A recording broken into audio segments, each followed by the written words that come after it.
Okay, we'll call the meeting to order. Still working? This microphone is still working? Yeah. Okay. We'll do roll call. Jessica Crosby. Here. Tony Corpy. Here. Tina Sather. Here. Joanne Smith. Here. Dale Johnson. Here. Bruce Raboin. Here. Roxanne Skogstad-Deach here. Kevin Grover. Here. And Mitch Erickson. Here. Okay, and now let's do the Pledge of Allegiance. I pledge allegiance to the flag of the United States of America and to the republic for which it stands, one nation, under God, indivisible, with liberty and justice for all. Okie dokie. Let's see, could I have a motion I'll to... move. I'll second. Yeah, that. Could I have a second for that? I'll second. Agenda. All those in Hang favor? on, just Dale, one, then Bruce. yep, Dale and Bruce. One comment on number, I'll say it's 32, it's Mr. Casaretto, 32. It should, we're going to change it to acknowledge Tony Casaretto as a volunteer assistant golf coach. Cross off the end, it's not for pay at this point. It's So, not what? It's not for paid. You know, Oh. some are true volunteers, some are paid volunteer by booster groups. Okay. And that's originally how they came in for that one, but today they came in to change that. So Okay. it's just acknowledge instead of hire.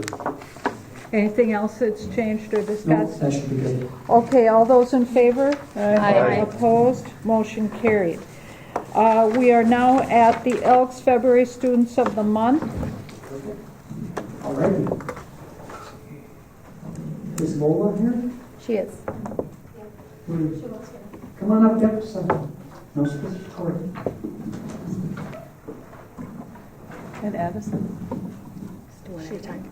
Yeah, okay.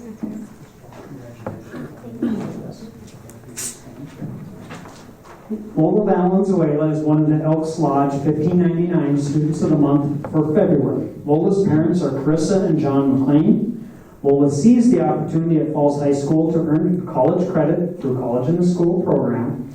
She took 2 years of College in the School English, 2 years of Social Studies, and a year of CIS Math.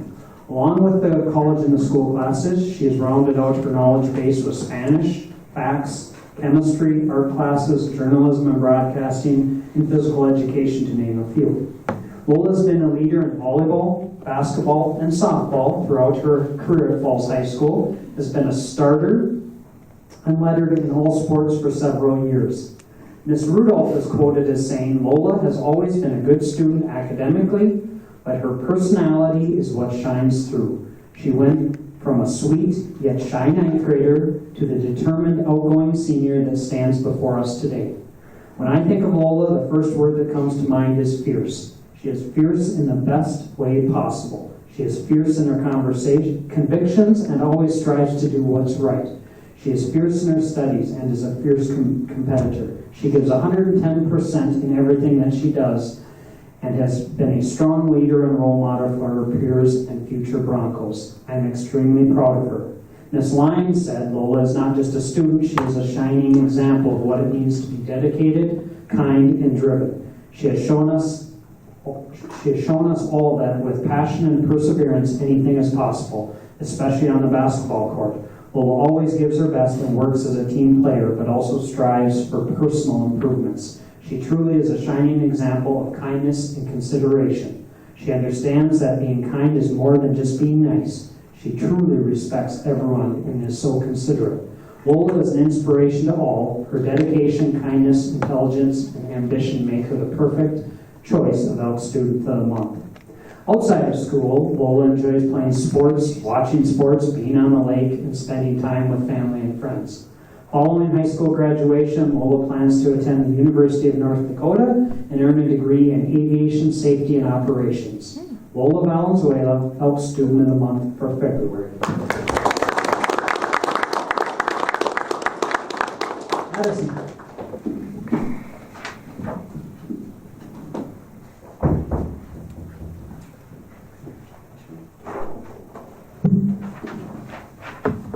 Addison Wallander is the other Elk Student of the Month for February. Addison's parents are Lindsay and Michael Fisher. Addison has excelled at Falls High School and earned college credit for 2 years in CIS English, Social Studies, and Math. Along with the college classes, she has enhanced her knowledge base with classes such as chemistry, Spanish 1 and 2, and Spanish 1 and 2, and helping to produce the yearbook and graphic productions. Addison has been a hockey cheerleader for the past 4 years and is captain this year along with volleyball while in high school. She is a member of the Minnesota Honor Society, in which she currently holds the secretary position and is active in the prom committee. Ms. Hammer stated, Addison's presence and smile lifts the room each time she walks in. Words that describe Addison's character are kind, positive, welcoming to all, hardworking, and full of school spirit. She makes FHS a better place by her being a part of the student body and her presence in the classroom, hallways, and sports games as an athlete and a cheerleader. Will be missed by all next year. There is no doubt Addison will make her next step a great one, and she'll be successful in all that she pursues. Ms. Manassa commented, Addison is truly a joy both in and out of the classroom. She always has a smile on her face and seems to light up her room. As her math teacher for 2.5 years, I also witnessed her incredible work ethic and tenacity. She's never afraid to ask questions and work hard for what she wants. These characters are sure to bring her success in her future, and I can't wait to see what she accomplishes. Outside of school, Addison likes to spend time with friends and family. She likes to work and make her own money. Currently, she is employed at Chocolate Mousse Restaurant. Addison also enjoys spending time at the gym. Upon graduation, Addison will be attending UMD to obtain a degree in social work. She hopes to better children's lives with her degree. Addison Walder, Elk Student of the Month for February.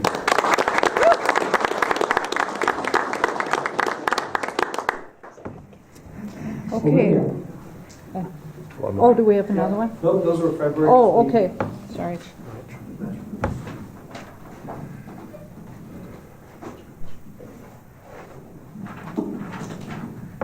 Olivia Master is one of the Elks Lodge 1599 Students of the Month for March. Olivia's parents are Bridget and Mark Master.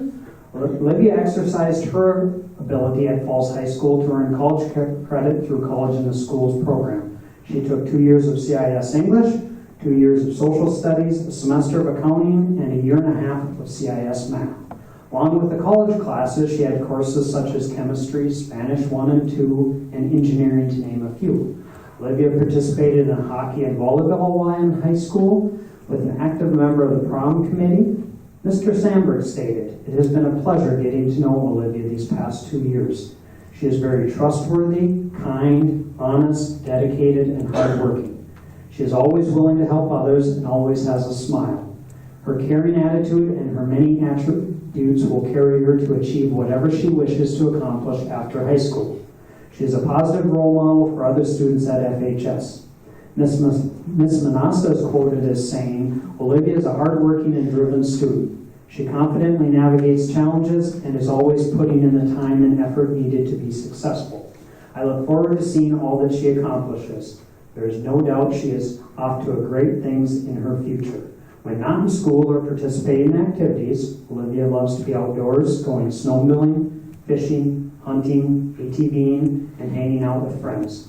Following graduation, Olivia plans to attend the University of North Dakota in Grand Forks for a degree in commercial aviation. Olivia Master, Elk Student of the Month for March.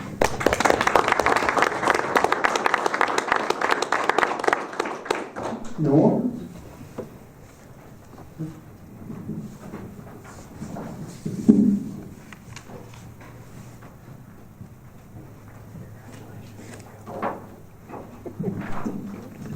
Noah Schakowsky is one of the Elks Lodge 1599 Students of the Month for March. Noah's parents are Aaron Hall and Chad Schakowsky. Noah has been an excellent student at Falls High School and took what could be termed as the industrial technology route through high school and excelled at it. Noah has taken art medals, hot metals 1, intro to woods 1, 2, welding 1, 2, and 3, hand and power tools, advanced welding 4, and then filled in with facts, ceramics, along with the required math, science, English, and so on. Noah's been involved with hockey, football, golf, and baseball while a student at Falls High School. Noah has also been involved with Knowledge Bowl and choir. Ms. Lyons said, Noah is not just your average student. He is an extraordinary young man who excels in academics and in sports. He has a passion for hockey and football, and he puts his heart and soul into everything he does, both on the field and on the ice. His dedication and hard work have not gone unnoticed, as he has received amazing awards for his accomplishments. He is a true leader. Noah's talents do not stop there. He is also an exceptionally kind and thoughtful individual. He goes out of his way to help his teammates succeed and is always willing to lend a helping hand to anyone in need. He has a positive attitude, and his genuine kindness brightens the day of everyone around him. Noah's drive to succeed, outstanding sportsmanship, and his caring nature make him an excellent role model. I am positive he will continue to be a shining example of what it means to be a Bronco in everything that he does in the future. Ms. Hammers commented, Noah is a student that leads by example and has a presence amongst our student body that exemplifies respect, kindness, and leadership. He is friendly, greets everyone he meets with acceptance, and is always willing to step up and help out with whatever is asked of him. During his high school career, Noah has been a true role model for his peers and the younger students in our student body, both in athletics and in the classroom. Noah's presence will be missed in FHS next year, but his future will be so bright. Outside of school, Noah likes to hang out with friends and family and do anything that involves being outside, and he enjoys working hands-on with everything. Noah plans to attend school in Fargo, North Dakota, and work as a millwright. Noah Shikowski, Elks Student of the Month from March. Okay, now we're ready for open forum. And what we're going to do is the people that have filled out the form will take turns coming up and speaking. And normally we don't have a back and forth conversation. We just hear the community and then we consider it as a board later. But one of our board members has asked if we could have a little bit of a chit chat, and that's fine as long as it doesn't become a fiasco. If it does, then we have to change the way we're doing things. So, okay, let's start with Chad Baldwin and Leif Erickson. Are you both coming at the same time up? One at a time? I was gonna go after Jim. Whoever wants to. Okay. Come on up.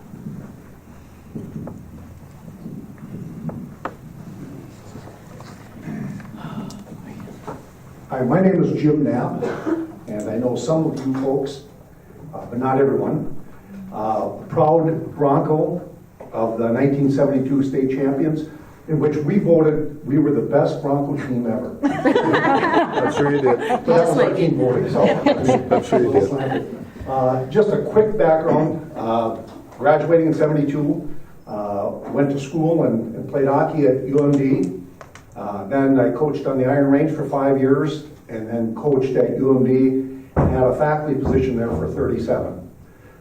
So about 4 years ago, we decided to move back, and we did.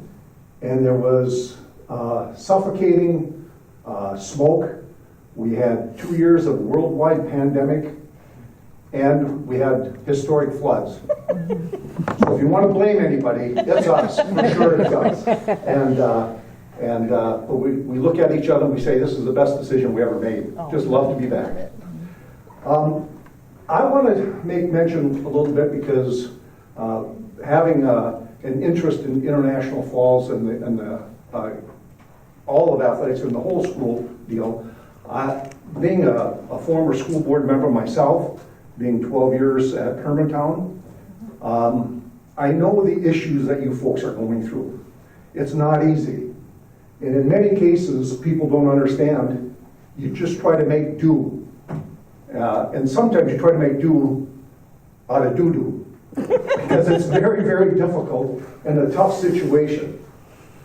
And I don't want to make light of it, which I just did, but I just want to say that this decision is an important decision for a lot of kids. Now, what may, and I'm from the outside 4 years back, so take it for what it's worth.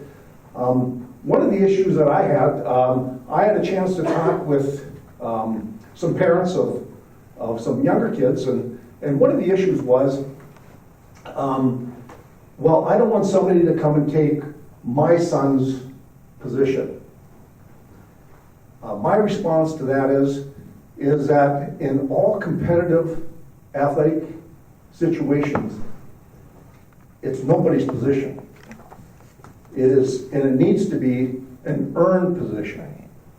And we need to earn that position. And then how do you do that? You work hard. You put in the extra work to be able to do that in order to make that team and make that team a better team. You should never ever be in a situation where you're given something, especially in athletics. If kids or parents want their kid to be given a position, there's intramurals that's used for that. And I don't dismiss what parents, because I was a parent of kids that did make teams, that didn't make teams. And if the kids come home, you say you need to work, and then you have to earn it. And earning a position, I think, is really good. I take a look at the International Falls team of 72 with well over 300 students in my graduating class. That means that there were like 5 students for every one that's graduating today. So there were a lot of great hockey players that never made the 72 Bronco team because the competition was from within. And so the kids today, as soon as kids feel that it's their position and they don't have to work for it, your program has a difficult time competing at a high school competitive level. Now, coming together with any other school can be difficult. Being a school board member, with girls hockey, we combined with, it was the Mirage. I don't know if people know what I'm talking about. That was Duluth Marshall, a private school, Proctor, and Hermantown coming to make a girls' high school team. There was a lot of same conversation that was going on at the same time, and where people go, well, should we do it ourselves or whatever? Now that Marshall went on their own, and there's Proctor and Hermantown, they each have enough players to make their own high school girls team. But they've developed pride and the competition from within, and there's no way that you're going to take those kids and separate them at this point in time. So the hardest time and the hardest point that you have is where you're at right now, is coming together. Is there going to be pain? Yeah. Is there going to be discussion? Absolutely. That's just the way it is. And so it's really important to take a look at it and say, this is a great opportunity. Now, if anybody with that Rock Ridge team, and when I was coaching up in the range, if they would have told me that Virginia and Evelyn were going to come together, Right. I'd say, boy, we'd have to freeze over before they come together, Yeah. because there's no way that I would ever see that happen. And right now, what do we have? We have basically 6 different schools putting into what we have with the Rock Ridge program. And so the whole idea is, if they can do it, and the same arguments went through with this, if they can do it in the falls, we can have our teams be more competitive. And again, and I know they're going to get to it. Right now, I know, because I talked with a lot of coaches, teams said they don't want to come up here because there's no JV team. If you don't have a JV team, those kids lose out on having 2 games coming up and making the trip up to International Falls. So scheduling is a big issue, but more important, it's that competitiveness that you should have in competitive athletics. I thank you for your time, and I just want to let you know that I used to have blonde hair before I was a school board member. So good luck with this one. Thank you so much. Thanks. Thanks, Jim. Thanks, Jim. Okay, and who's next? I'll come up. Okay.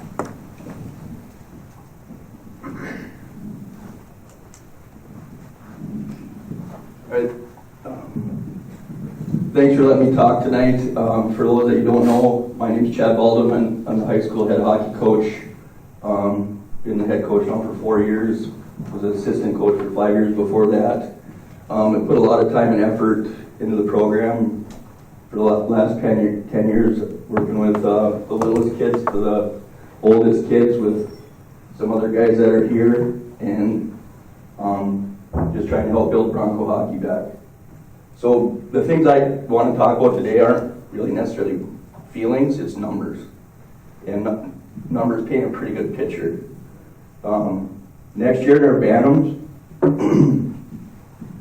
projected 17 skaters, 3 goalies. That includes 2 Canadian kids. So 15 skaters, 3 goalies. Pee-wees, 21 skaters, 2 goalies. That's 1 Canadian skater, 1 Canadian goalie.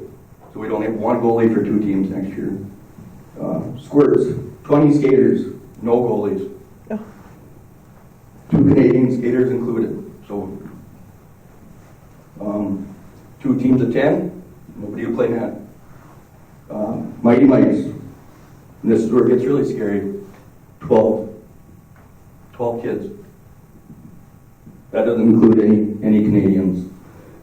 Mini Mites is always a little tougher, but it looks like 11, mid-20s. Obviously no goalies there, but once those, say you have 25 Mini Mites, years ago that used to be like 50. When my kids came through, it was like 45, 50. All these numbers correlate to our enrollment. The only team in our section or area that we have more kids in are E-League. 26 more kids. And they're co-opted with Northeast Range. The next closest we are is North Shore, Two Harbors, Silver Bay, Cook County. They have 427. After that, it goes up. Greenway, 546, Proctor, 624, Hermantown, 654, Moose Lake, and there's like 5 schools there, 660, Hibbing, 741, Cloquet, now that they moved down to A, 1,125, and I just included Rockridge because they were in our conference and they have 1,200 now. Chad, is that enrollment you're talking Yeah, about, or that's is that enrollment. kids in rec hockey? That's their enrollment. That's why I'm Enrollment, okay. correlating our youth numbers to Okay, other towns. thank you. Hang on, though, it's MSHSL, the high school Yes. league enrollment, because what they do is they take a formula which has to do with free and reduced, and I just want to be clear, because I'd seen the numbers earlier and I went, ours is too low. Well, that's what it is, and it's comparing all the same, so it's the same for Rocker, so. Sure. But it's not the same if you looked on our enrollment sheet. Right. His number is slightly different, because it reduces based on however the high school league formulates. Okay. With that being said, as Jim kind of mentioned, with difficulty with numbers, Rockridge isn't going to play us next year, and Hibbing already doesn't play us once, and they want to drop us again. So those are teams we're beating in youth hockey, but they don't even think about playing us anymore because our numbers.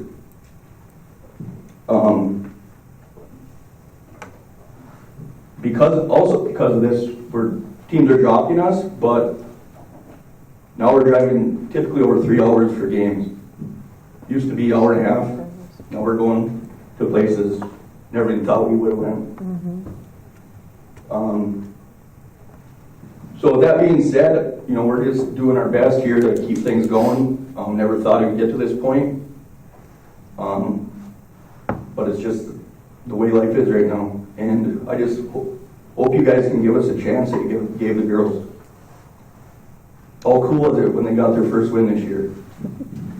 That girl's from Rainy River. She scored both goals. It's awesome. Everybody is so excited. Please give us that chance. Thank you. Thanks, Chad. Can I just ask, just really quick, one question on your numbers, Chad? Because we heard from the Rec Hockey Register today, and her projections for Mini Mites is 23 and Mighty Mites is 20. So I'm just wondering where that discrepancy is with, like, you were saying 12 and, like, that's what she had registered. Oh, I'm not counting girls. No, because I have girls separate also. Okay. That's the one, So like this year, there was 20 mites and 33 mini mites. And they're projecting 23 mini mites and 20 mites for next year. There was 12 kids that left the rec hockey program last year. And it did say 12. There's some mighty my parents here that know what the numbers are too. I don't know. She was just going off like the system, so that's why I was just questioning that. Yeah, that's where I got it from too, from the rec board. Okay, thank you. Yep. Is Leaf gonna talk too? You know, I don't think I need to say any more. I think Chad and Jim have articulated our viewpoint on this pretty well. So I think we could just maybe get to some questions back and forth.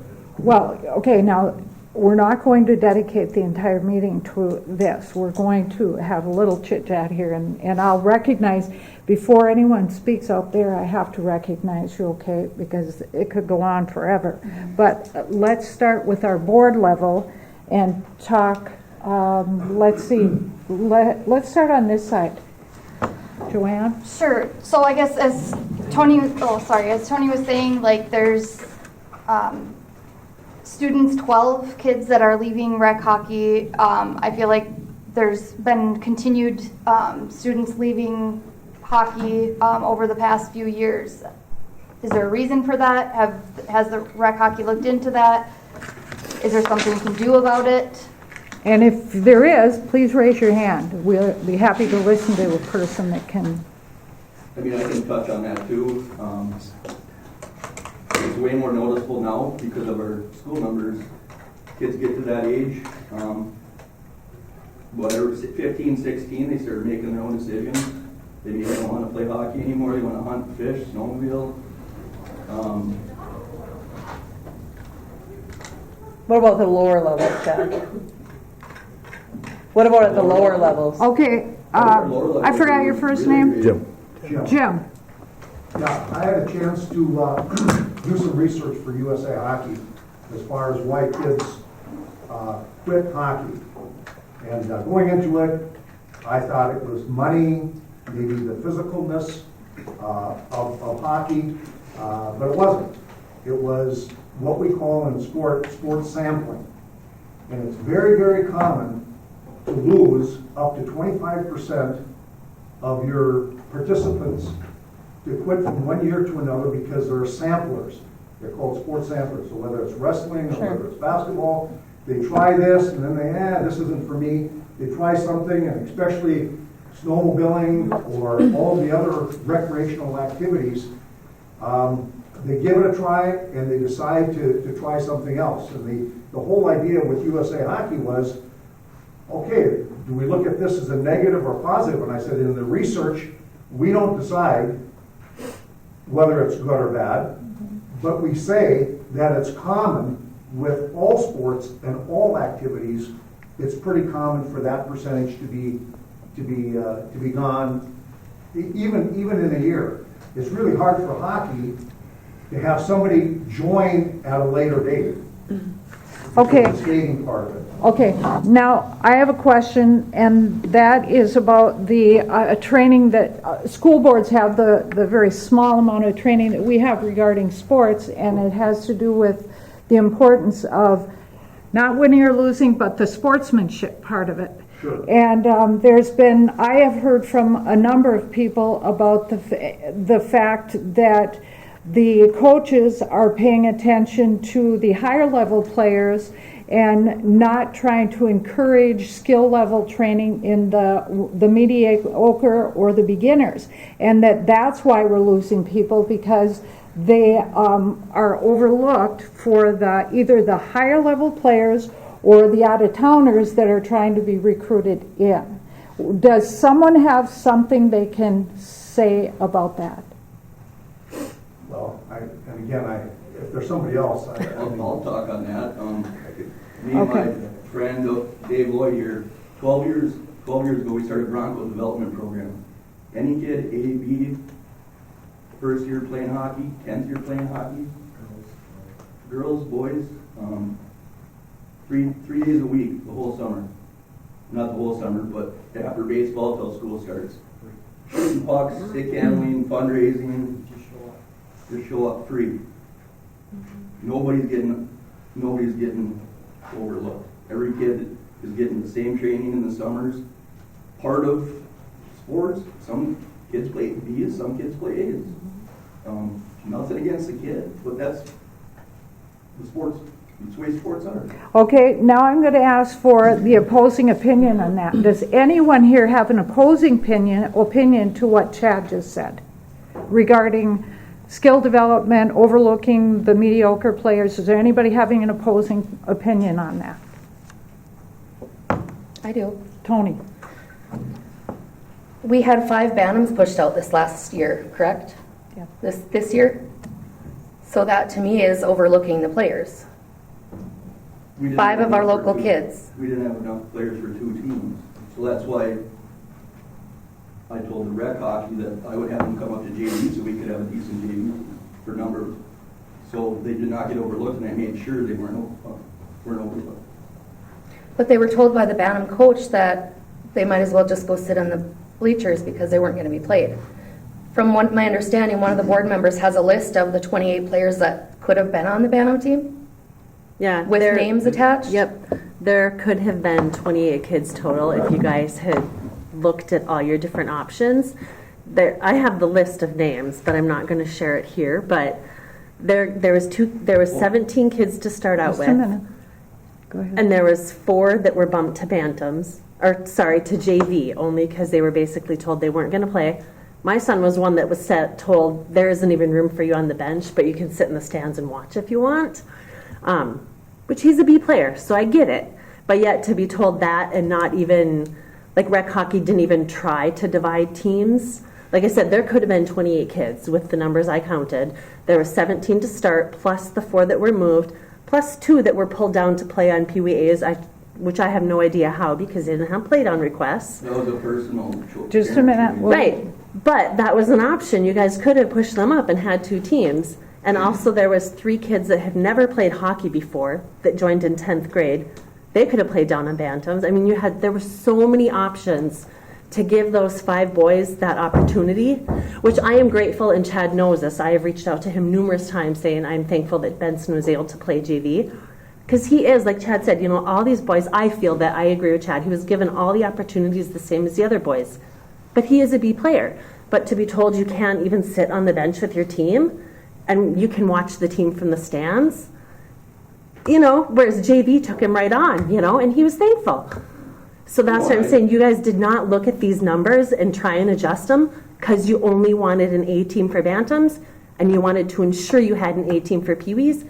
And that's where I struggle. You guys know the very first vote, I was the only one who was a yes advocating to all these guys, and any of them can tell you that. Mm-hmm. The second vote, due to a parent reaching out to me telling me that her son was recruited for baseball and hockey over here, I changed my mind. And I'm still on the fence, probably 90-10, I could still be persuaded. I will say that just because one coach should have used his words differently, I feel like you can't hold it against everybody. No, but for you guys to come and say that there wasn't enough, there was. You didn't look at options. You only wanted 2 A teams. We really try to, and you can't make a kid move up from Pee-wees to Bantams if he doesn't want to. You can't force him. Right, that's 2 kids. So that's 26 Can I bring it back to the kids, agenda item?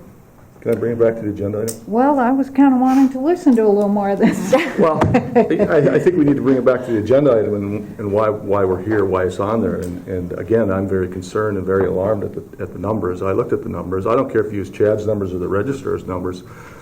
It's not good. It's just not good. And I can speak to in the rural areas, unfortunately these days, everybody's dealing with number issues. And that's why people are co-oping.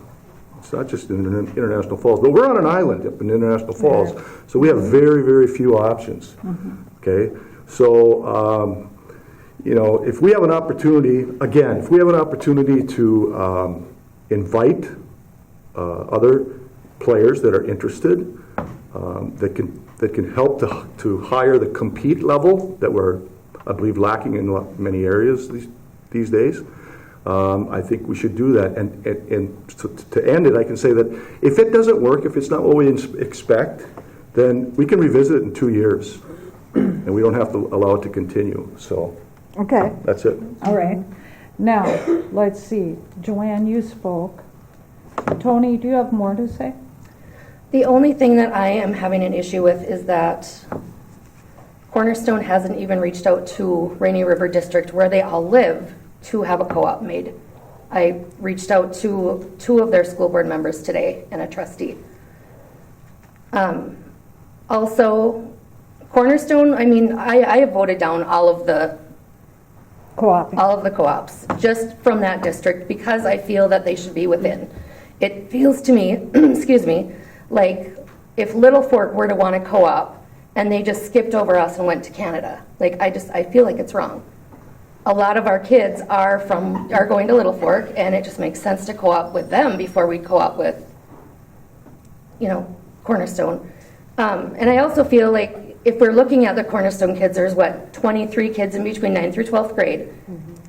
So maybe a couple kids would come here and play. But when we are hand choosing people that are coming from Rainy River District's hockey team to try to talk them into going to Cornerstone, I just think it's the wrong way to do it. I would support a co-op in the right way, but this is not the right way. Okay. Dale. Okay, I've had a little experience with the kids from Emo. I coached junior high track last year and had quite a few come over. They're good kids. Unfortunately, this year, I don't know if we're going to have any coming, and I have one maybe from the Falls. So we may not have a junior high track team this year. We don't start for a couple weeks yet, so I'm hoping we'll get more. So I think this is not just tied to hockey, but I think it's tied to the whole community.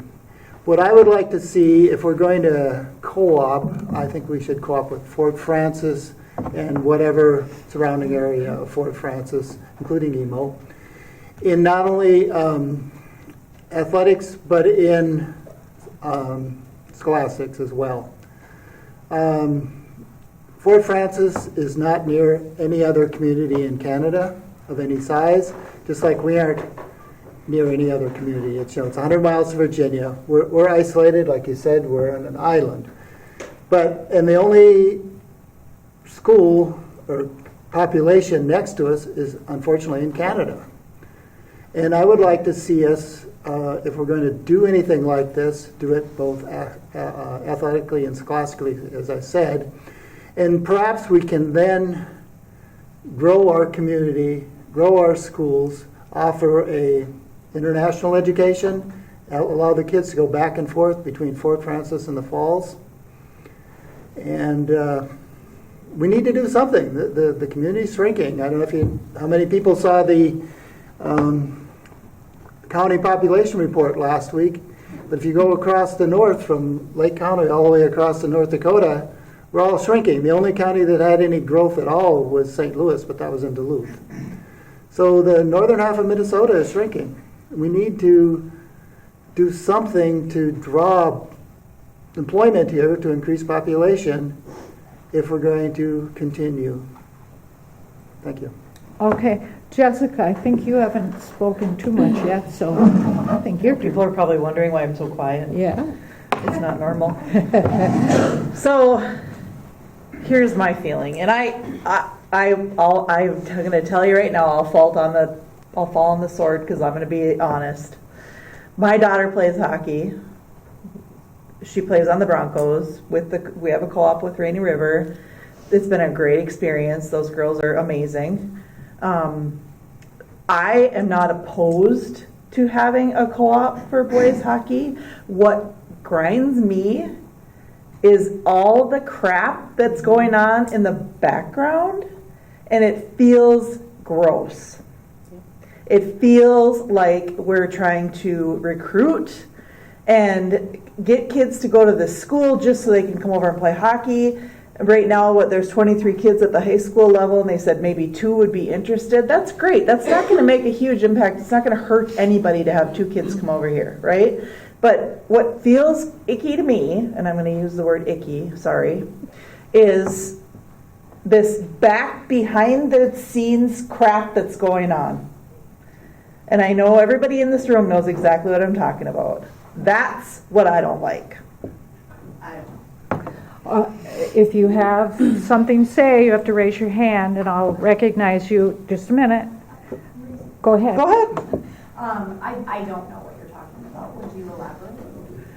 There's been, and I'm just going to say rumors of, because of course nothing, you can't say anything for a fact, but rumors of coaches from the Falls approaching kids to say, we are going to push through and have this co-op so that you can go to this school and you can come over here and play. When there are other alternatives for these kids to be able to play over here. In the 60s and 70s, the kids from Fort Francis, it's my husband's entire family, the Christensens, Huffer Christensen, all the Christensens, they came to the Falls and they lived with billet families, so they went to school here and they played for the Broncos. That is another option for these kids. If they want to come over here and play, they can live here and go to school here.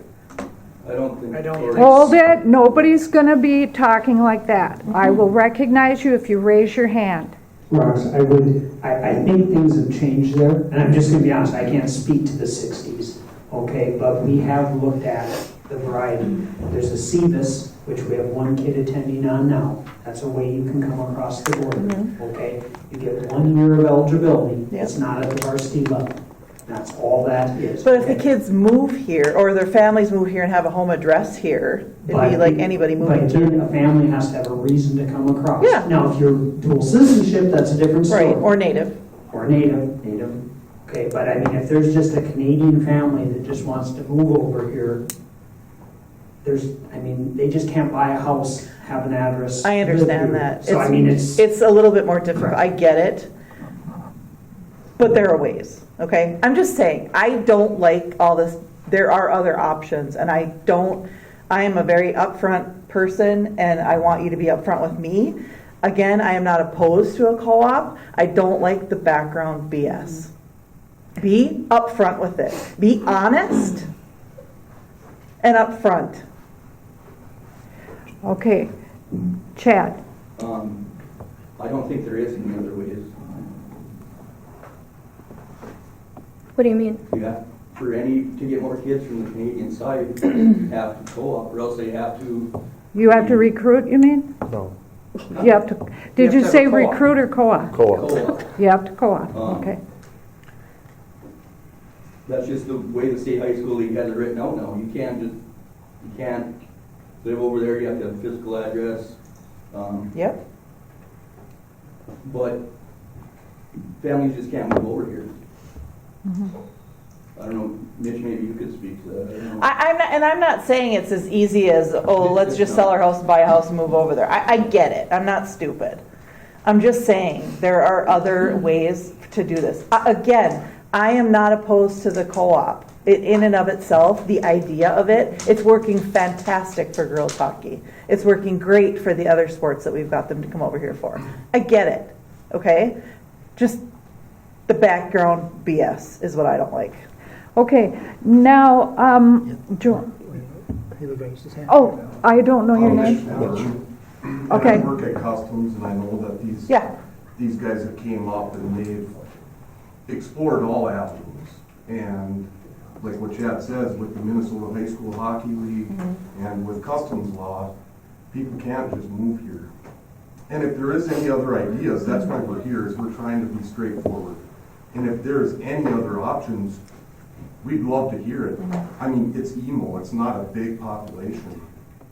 If you have anybody that wants to come, I think we would be open to, as a parent, something.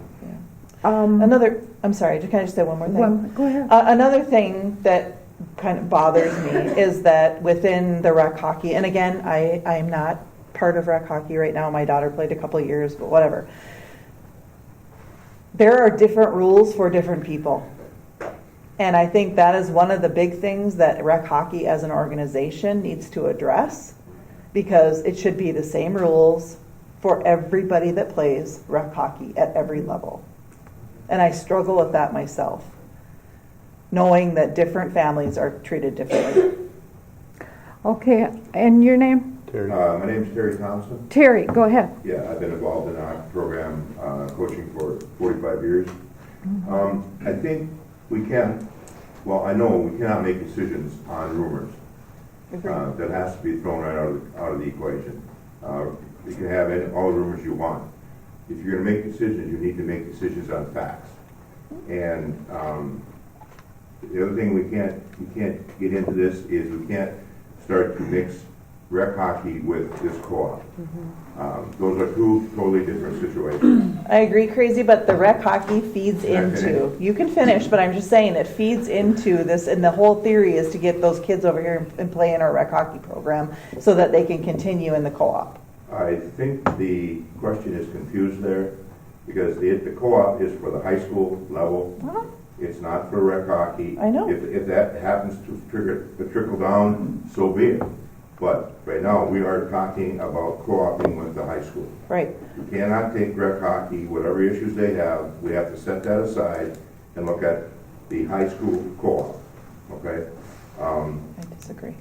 If we want to discuss rec hockey, that has to be a totally different issue. So I really think that for us to advance and get to the #1 status that we used to have in the state, the nation, and the world, okay, for our athletic programs, our academic programs, okay, we have to discuss moving forward in a different direction. But we do have to eliminate the rumors. Thank you. Okay, Terry, I would just like to follow up on your, the rec with the hockey program. I have emails from families in the rec program that our head coach has sent to families saying, if this is our hockey family, these Canadian players are our hockey family, if you want them to stay here, you need to back us up. So this does bleed into the rec hockey program. It's not just a separate entity. I'm sure it does. But again, the issue here on the agenda is the co-op with the high school. Right, but he's wanting the co-op so the people that are in rec can go to that school and play for us. It's a recruitment issue and it's illegal. okay. Now, Joanne, I think I would like to bring up your idea of the 2-year thing.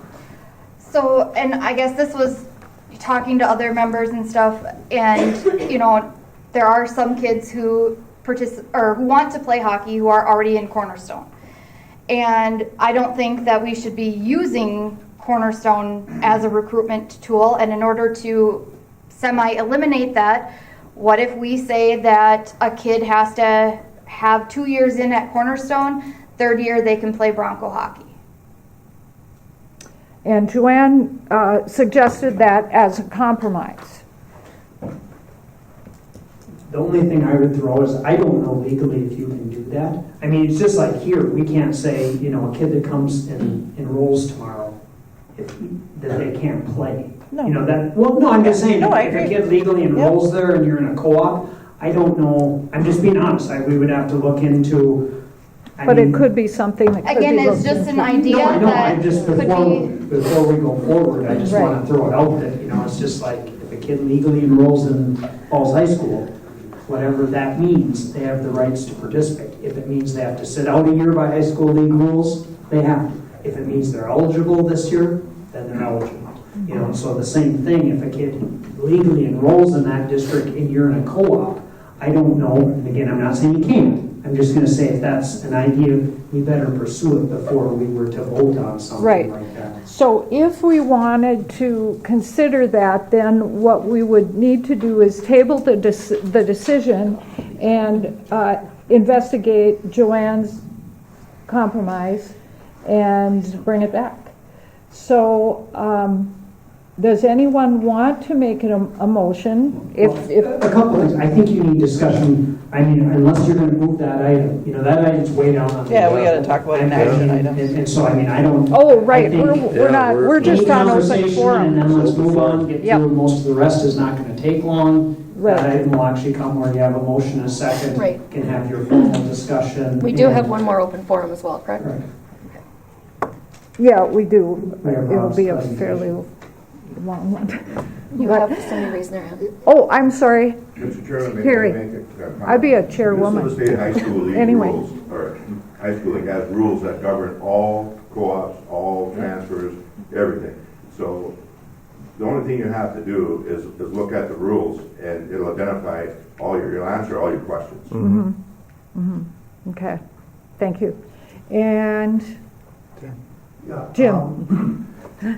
Co-oping, and I was thinking this from your perspective, is a co-op with EMO is cleaner than if you were to co-op with either Indus or Little Fork, in that a person could go from here, go to school at Indus, take their foundation aid, and go and bring it to Indus, and then come back and play high school hockey. And you would lose the whatever it is, $8,000. And so you're supplying an opportunity for people that aren't going to your school where the foundation money is leaving. The deal with EMO is that there is no foundation aid going there. And so coming to playing would be a cleaner situation. I mean, this, as far as the recruiting and everything else, can you only imagine what it's like when schools are 10 miles apart, or 20 miles apart? If you want to see recruiting, I mean, every Division I hockey program would be proud of having the recruiting basis that many of the high schools have, trying to get kids from other schools. That's not what this is about. This is about having a team that's going to be able to be competitive because there's not enough numbers. So it's not even to win a state championship or go to the state tournament as far as right now. What it is having enough players to be able to compete. Okay. And that's a whole bit different deal between that recruiting and deal in which you have to win here. Okay, do. Sorry. All right, thank you very I much. was just going to say too, we do have 200 students, about a little over 200 students that live within our district that attend either homeschooling, Little Fork, online schooling. So we need to try to reach out to those avenues as well before we reach outside, I think. Okay, so now we are finished with that, I think. Does anyone have anything different that they want to bring up? I have a question. Tina. Is there anybody here that's opposed to it? Because I did get emails from parents that were opposed to it. So I'm just curious if any of them actually came to speak about it. They're going to raise their hand now. Yeah. Never know. Because like I said, I'm still on the fence. I don't know. You know, I go back and forth. Chad, I don't think you're opposed, but go ahead. Like I said earlier, it's a 2-year thing. If you guys think somehow we get 12 players or something, I have no idea. I do not think that's going to happen. Then after 2 years, shut it down. But please give us a chance. Okay, I forgot about you, Mr. Ringhofer. I'll just say that I believe that this is a thing that we should move forward with. I believe the 2, 3, 4 individuals that we may get, I think would help us to be more competitive, to keep the JV teams around, to get teams that are able to play us. I just think that we need to focus on our high school kids and our high school programs and what we can do to better the numbers. Competition makes for better teams and makes the whole experience for all the kids a better situation, I believe. When they have competition on the ice for spots, it makes our teams better. If we're looking at it from that point, and I just think sustainability, when I'm, as an AD, hearing from other ADs, we don't really want to play because you can't guarantee that we're going to have a JV, or that you're going to have a JV team, that makes it very difficult to fill out a schedule. So I'm looking at next year's schedule, and right now I can't find a 25th opponent because they're afraid that we're not going to have enough kids, and it makes it very difficult. And 3 or 4 more kids, or even 1 or 2 more kids, would make a big difference in helping us to have that JV program around next year. Okay. I'm sorry, Rox, can I say one more Yeah. thing? I just want to express, because I didn't think of this, but I know they're probably watching. I did reach out. I've talked to parents over here, parents over there, coaches over here. I've talked to Cornerstone numerous times, and they do appreciate all the sports that we have co-opted with them. And, and they said that they don't want, because they asked about hockey again, that's how it got on the agenda, to impact any of their other sports, that they'll be, grateful if we do approve hockey. But they will respect the board's decision, but they are thankful for the ones that we have co-opted. Just wanted to make sure I expressed that. Dale? I have one comment, and this was prior to this issue coming up, but it was a former hockey player here who brought this up in a different discussion, saying that the cost of hockey has gotten to the point where it excludes too many kids. And he said that if he was playing today, he couldn't afford to play, and he wouldn't be able to. So there's another avenue to increase enrollment in the hockey program, is to make it more available to kids that don't have the means to pay for all the equipment, skates, sticks, all that stuff. The travel every weekend. Travel, yeah. Motels. But yeah, I think we need to move on to the next. Okay. Well, All right. can you, just to let everybody know, we just have to go through the other parts of our agenda. This vote comes a little bit later in the agenda. So I don't want people to think that we're just dropping it. Yeah, we're not. No. So you have to stick around. Yeah, you got sorry. I just want everybody to make sure everybody TBC. understood that. Okay, thanks. All right, and Rob, I think you're up. What about Wyatt? Didn't you have another open forum? Oh, Wyatt, did you have an open forum? I'm sorry, Rob, I forgot about Wyatt. Go ahead, Wyatt. Yeah.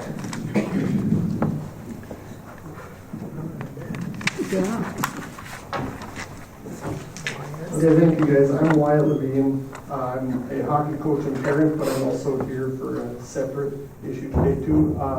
Me and some other parents, we're all parents of sixth graders. My son Emmett's in the sixth grade class. It's come to our attention through talks with Mr. Everson and their teachers that next year there's quite a bit of discussion around the number of kids in their class and the number of sections they'll have. As of right now, they have 2 sections. Each class is roughly 30 kids, give or take. And with that, there's some concern next year that when they go to 7th grade, will they continue to have 2 sections, classes of 30? And with that, will they have honors classes available? And as a parent of a kid who's overall a pretty smart kid and succeeding in school, I think it's a concern to me, and from talking with other parents as well, will they be able to provide honors courses for them? In the past, the honors courses, my understanding is, have been available in 3 sections, where they have an honors section and then 2 middle sections. There's some concern that if there's only 2 sections available, that it might not be possible to provide an honors section. As a parent of a kid who's doing pretty well in school, I think that's a big concern to me. I think it's important that those types of kids have an opportunity to be challenged. And I guess I just wanted to put it on your radar, if it's not already, that's a concern to me and several other parents who are here tonight too. I know we've sent some emails, we've been talking with board members and with administration too. And I guess I'd really like to advocate that obviously, ideally, 3 sections and smaller class sizes would be a fantastic thing. And if that's not something that's possible, then at least creative ways to make sure that we're able to provide honors classes and challenge the kids who frankly need to be challenged. They do. I look at the classes now, it's been a challenging year for the fact that we have kids who breeze through their coursework in 5 or 10 minutes, and then they're waiting for 20, 25 minutes the rest of the class for other kids to finish. And in my opinion, not really getting challenged the way I think they should. And I'm hopeful that next year that there are honors classes available. Ideally 3 sections, like I said, and can challenge the kids in a way that I think they should be. Okay, thanks. I think we're all aware of it, but thank you. Yeah. Thanks, Wyatt. Thank you. Okay. All right, and now, Rob, you're up. Well, good evening. Hi. Good evening, Rob. So we've had a series of conversations over the last several months talking about this long-term facility plan. And communication with the community has been brought up that you all have been asking for. What does a preliminary plan look like? And so I'm happy to share this with Kevin. Ultimately, if we're fortunate enough to go to referendum, there's roughly 30-something objects here, activities that we'll be looking at. What I'd like to focus on, though, is between now and the end of the school year, where we're looking to engage the public a bit more, local business, community organizations, to simply tell them, how did we get to this point? Educate, ask for their input, and prepare for that work that will happen over the summer, if in fact we go to referendum, say in August. Okay? And so there are four, what I'd like to do is just, I'll share this because this whole thing, this list of activities is overwhelming. Please know, Nexus has a lot of this. Administration will have some of this work. The school board and others will participate in this as well. And so some of the key things that we'll be looking at between now and the end of the school year, we'll be looking at creating essentially an 8-slide targeting PowerPoint presentation, which can be printed so that we can identify community groups as well as businesses and have some of that early conversation. So frankly, they can understand really where are we at. Kevin does a fantastic job with the radio work that he's been doing and some of the other engagement. We need to do more. And so we'll have more conversations about that. With these presentations, we'll also have a one-page informational summary, sort of a leave behind. Again, how we got to this point, the community, all the community engagement, the survey work that was done, and really the ask of the public, assuming we get to that point. We'll be looking in May to start video production of roughly a 3-minute video that will engage students, teachers, community members, 1 or 2 board members, and of course our administration. Just from their perspective, the task force, we'll ask some of them to participate, just so that the public can hear from their perspective, the people that have been participating, what they've seen and why this is important. We'll also have a second video that we'll produce that will focus on something that is critical to your community. For instance, like career technical education, special education, and we'll work together on ultimately what that is. That likely will be 1 minute to 90 seconds. And this will be available through your website. This will be available through social media and any other means that will have opportunities to send that information out. We're also going to, on your website, create an informational link to how we got to this point.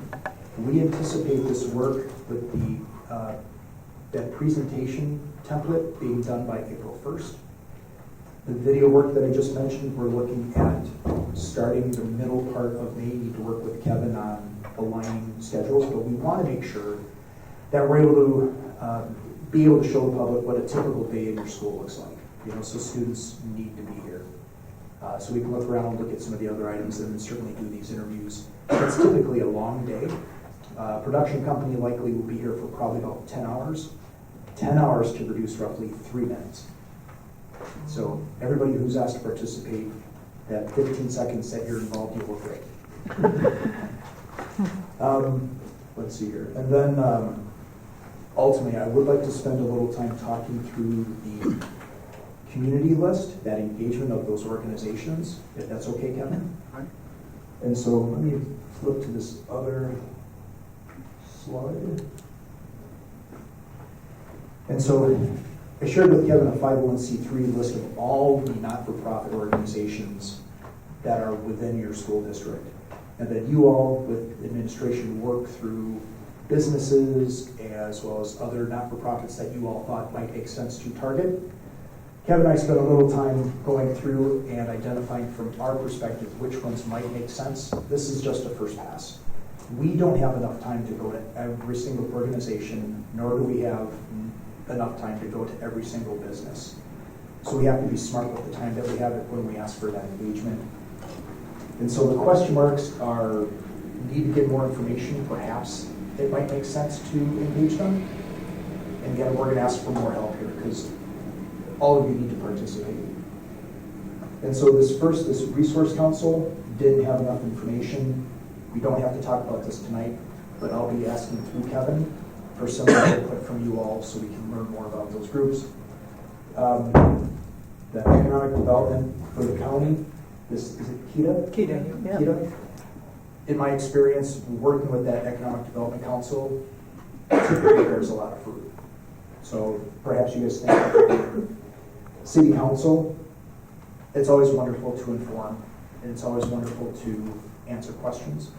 If you guys think differently, certainly let us know. The Chamber of Commerce, the sports boosters organizations, some are larger than others, but we have kids in those booster groups and parents that support those boosters, those kids that attend your schools. That opportunity to educate and to inform always goes over well. Groups like Rotary, Elk, the Elks, and then let's see, you're down here a little bit further. Hospital board sometimes makes sense, sometimes it doesn't. Don't know anything about this Bacchus organization, so perhaps you guys can help me with that. Library Foundation, Rainy River College Foundation, PCA, which is the largest business in your community. If there's an opportunity to visit with them, it would be wonderful to inform and see if we might have access to that group. And so certainly, well, the VFW, of course, Education Foundation and our local unions, and other folks that are employed by the district. So just as a first pass, this is what we'll see here. Need your help with some of the questions a little bit later. I'll share with Kevin, if you don't mind, providing some information. If you can help us prioritize, that would be absolutely fantastic. We're going to need to determine in short order when the ones that we select, when do they visit? When do they have their meetings? You all probably have some connections with many of these organizations. When do they meet? Can we get on an agenda? Between now and the end of the school year, we'll go very, very quickly, and we owe it to your community to start informing. Okay? And so we'll continue to provide updates. Everything that I've shared with you tonight, you all will see. Don't be overwhelmed. We, as Nexus, do this all the time. But certainly we will want your engagement and then ultimately help in engaging your community. The one thing we talked about, and none of the groups on here, you know, it doesn't mean they can't be, and I'm going to pick on, just say you had a bridge club. You know, we see it as taking the one-page flyer, you know, and saying, you know, hey, we appreciate your support, but probably doesn't mean bring a PowerPoint and do, you know, and I'm just throwing some ideas. You know, we asked for, just give us groups, you know, Dart League, probably not something you normally have someone come and present at, and I mean, but it doesn't mean we can't somehow get them the information, you know, and so there's a lot of groups on here. Church groups, very possible if they have some type of church council meeting, if someone had a connection, be open to going and, you know, talking if that's, but there, like I say, there were just different ones, some businesses on here, you know, that, again, if we can get them info somehow, that's great. It's just, you know, I'm going to pick on, you know, Manco. I mean, it'd be weird, can I come talk to your employees? You know, I mean, if someone knows them, because they have been a supporter, you know, and, you know, maybe drop by with a flyer and, hey, you know, here's what's going on, anything we can answer, let us know. A little different than a formal, can we get on your agenda type deal, if that makes sense. It does. Now lastly, please keep in mind this information work is completely separate from, if we're fortunate enough to go to referendum. That work, from Nexus perspective, will continue to develop. But ultimately, that is after a resolution would pass, if it passes. Didn't we already do that? No, all we did is a form. There's a formal resolution. Was it 90 days or 70 days? 70 days in advance. When you formally pass that, then it's official. You're going to referendum. Oh. So I mean, it's technically a hypothetical question. You can change your mind tomorrow if you want. Until that, once that goes, then the ball's rolling and there's no turning back, so to speak. You know, We can't change the date, though, for the referendum. Well, right now you have not formally approved. You've made a commitment at the board table saying we're moving forward. Let's keep planning. But there's a formal resolution that'll come before you that once that's set, you're going on August 13th. Or for some reason, if between now and then you change your mind, then 70 days before, whenever you choose, and there's certain times. But that's why it's technically a hypothetical question. Yeah, we're moving for an August 13th, date right now. That's our commitment. Okay.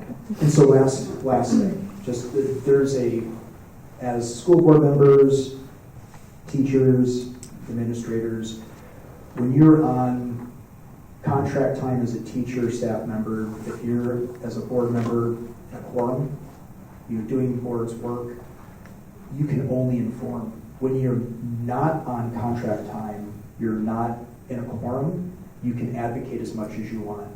The only person in the school district that is an employee 24/7 is a superintendent.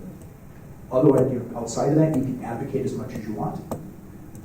But when you're doing board business, if your teachers are on contract time, what have you, you can only inform. Okay. Okay. All right. Unless there's any questions. Questions, anyone? No. Thanks, Rob. Thanks, Thank you very Rob. much. Thank you. Okey doke. All right, committee reports. Mitch Erickson.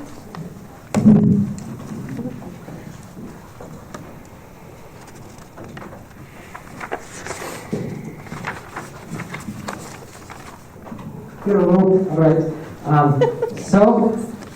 Here's my report here today. For student council, we had our net meeting. We traveled to Cherry for our northern eastern division of all the student councils around the northern area here. It was very good. We had a good speaker actually from the hospital down in Hibbing. He was like one of the head persons of like the nursing department. So it was really cool. He gave a pretty good speech about leadership and just gave us some ideas and things to try in our school, and then there's also some idea sharing, which is good to hear about what other schools are doing and how they're working around different problems and what they're doing to get more kids involved. So that's always fun, and that was our spring net meeting down in Cherry.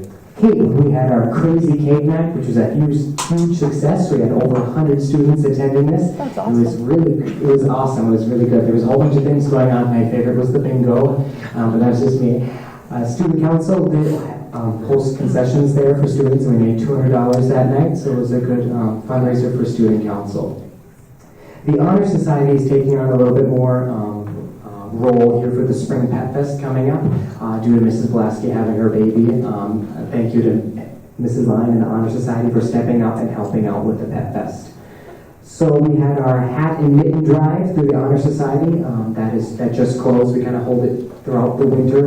We had some good turnout. So thank you to everyone who donated to that, whether it was just a winter hat or you donated a full set of clothes, snow pants and jacket. Thank you to everyone. We're working on senior signs right now. So for seniors, they can put them in their yard. That's through the Honor Society. We're doing shout outs for seniors. Mrs. Line does that every year, just a little shout out about what they're doing or where they're going and their plans after college. Blood drive through the Honor Society was a huge success. We saved 144 lives. Wow. So that was amazing. So thank you to everyone who donated in the community.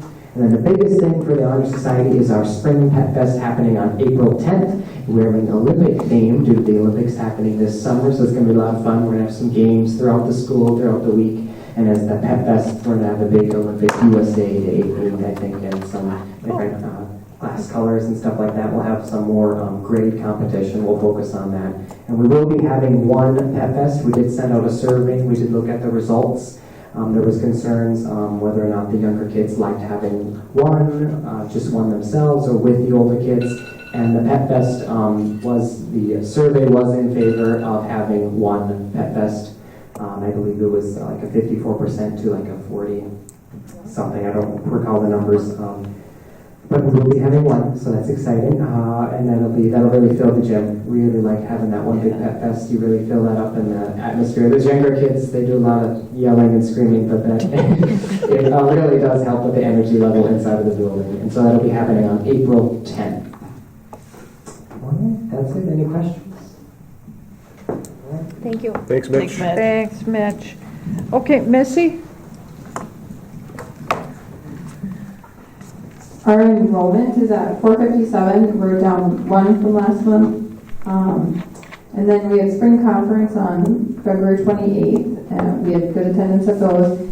We held relay recess the week of February 26th through March 1st, and that was the first relay recess we have been able to have since COVID, so it felt good to bring that event back. Our culminating event was on March 1st, and that was held in honor of Miss Ashley Koschik, who you all know is a para working at FES, who is currently battling cancer for a third time. It was a surprise to her, so we are very proud of our students for keeping that quiet, because I don't know if you've ever did or plan a surprise party, but planning it with like 400 plus children is a little difficult. So we thought somebody would rat on us, but nobody did. So we're very proud of them.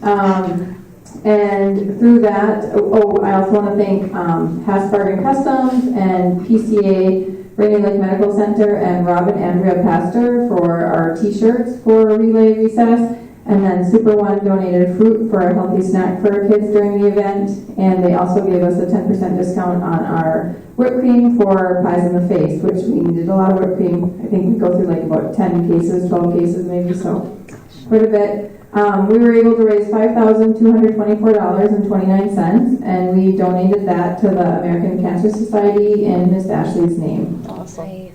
And then we'll be hosting our first literacy night this Thursday, February 21st, from 5:30 to 7:30, and we'll have our book fair there. Our Super One is donating ice cream sundaes, so that'll be there, and then we'll have different literacy games and activities, different information for families. It'll be similar to our STEAM night, so we hope a lot of families come and join us for our literacy night. Okay, thanks, Missy. Tim? Well, let's just do Mr. Ringhofer. Oh. Okay. Yeah, let's take a look at the winter sports and activity seasons. The Bronco girls hockey team finished the season with a 1-22 record. They broke a 60-game losing streak during the season with a win over Prairie Center at Bronco Arena. A very exciting and tear-filled afternoon. The team had 20 players, grades 7 through 12, and were able to play nearly a full JV schedule for the first time in many years. The staff included third-year head coach Aaron Hall, Rachel Hellaway, and JV coach Brian Kershaw. The Bronco boys hockey team, for the first time in many years, was able to play nearly a full JV schedule, and the varsity finished the season with a 6-19-2 record under the staff of Chad Baldwin in his fourth year. John McDonald, Mason Meyer, Don Casaretto, and Brady Jelly. New head coach McKenna Holt has directed the boys hockey cheerleaders, as the 9 cheerleaders had a great season. The boys swimming and diving team finished the season with a 3-2 dual record and finished 5th at the Section 6A meet in hitting in February. In his 9th season as head coach, Steve Joslin and new assistant Abby Koschik worked with around 15 athletes on the team this season. Don Taylor worked with the 4th through 6th graders in the Baby Broncos season. The girls basketball team ended the season with an 8-17 record under the second-year coaching staff of Brandon Barris and Shelley Koenig. The team had 14 girls that played varsity and JV. Luke Zika, Corey Hyde, Ron Gilbertson all worked with the 7th and 8th graders, while the following worked with the elementary teams: John Winkle, Sarah Wendt, Kyle Sinegy, Derek Dowdy, Nate Heibel, and Nicole Robin. The boys basketball team, the new elementary fighting teacher, Joanne Summel, and Will Audie took over the boys basketball program. The team of 18 athletes finished the season with a 3-22 record. Ellie Jean, Johnny Sloan, Dylan Holt, and Ron Gilbertson coached the 7th and 8th grade teams, and the following coached at the elementary level: Amanda Barris, Nick Hagan, Brad Kokesh, Alyssa Hackenmuller, Shannon Hendrick, and Lanisha Bublitz. The boys basketball cheerleaders enjoyed the season as they had 9 members under head coach Lori Potter. The Knowledge Bowl team just completed their season and finished 8th at the region tournament under head coach Ariana Zaradka. There were 5 teams that participated this winter. Esports, our first year with esports, competed against teams from Minnesota and Eastern North Dakota. Dan Hansen was the head coach, and 2 individuals competed at the state meet held in Grand Forks in February. Hunter Wilson and Liam Dion both participated in chess, with Wilson finishing in 3rd place. The Iron Range conferences and the Arrowhead conferences, we had a meeting in 2 days to go over spring schedules and start looking towards fall and winter. And you can see that Greenway has joined the Arrowhead conference, making it a full 14 teams, in some cases and 15 in others. So it's a very large conference now. Some thank yous to Jody Linvall for making sure all the information is entered in and working with the parents and the kids, taking those phone calls and emails. For Kevin and Tim and Don for being there for me to ask questions and bounce ideas off of. Their doors are always open and I appreciate it.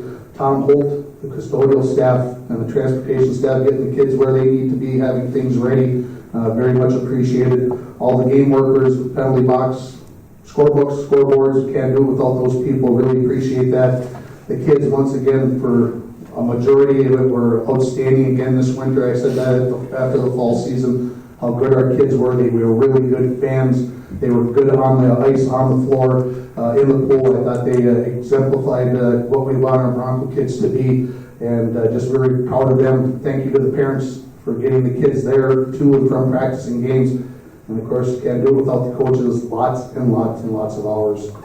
Spring seasons, girls and boys track and field teams. We are underway with that sport. We're scheduled to host the Section 8A True Team Meet here at International Falls on Tuesday, May 7th. So if there are people out there listening, they want to join in and help, we need you. Girls and boys golf started today. Baseball starts today.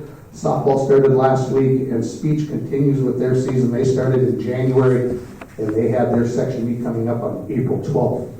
Homecoming week next fall, just a quick preview, planning it for September 30th through October 4th. The Bronco volleyball team, we've got it scheduled to play Little Fork, Big Falls in the afternoon on that Friday, a 1 o'clock game, varsity only. Of course, followed by the football game on Friday night against Moose Lake Willow River at 7 o'clock.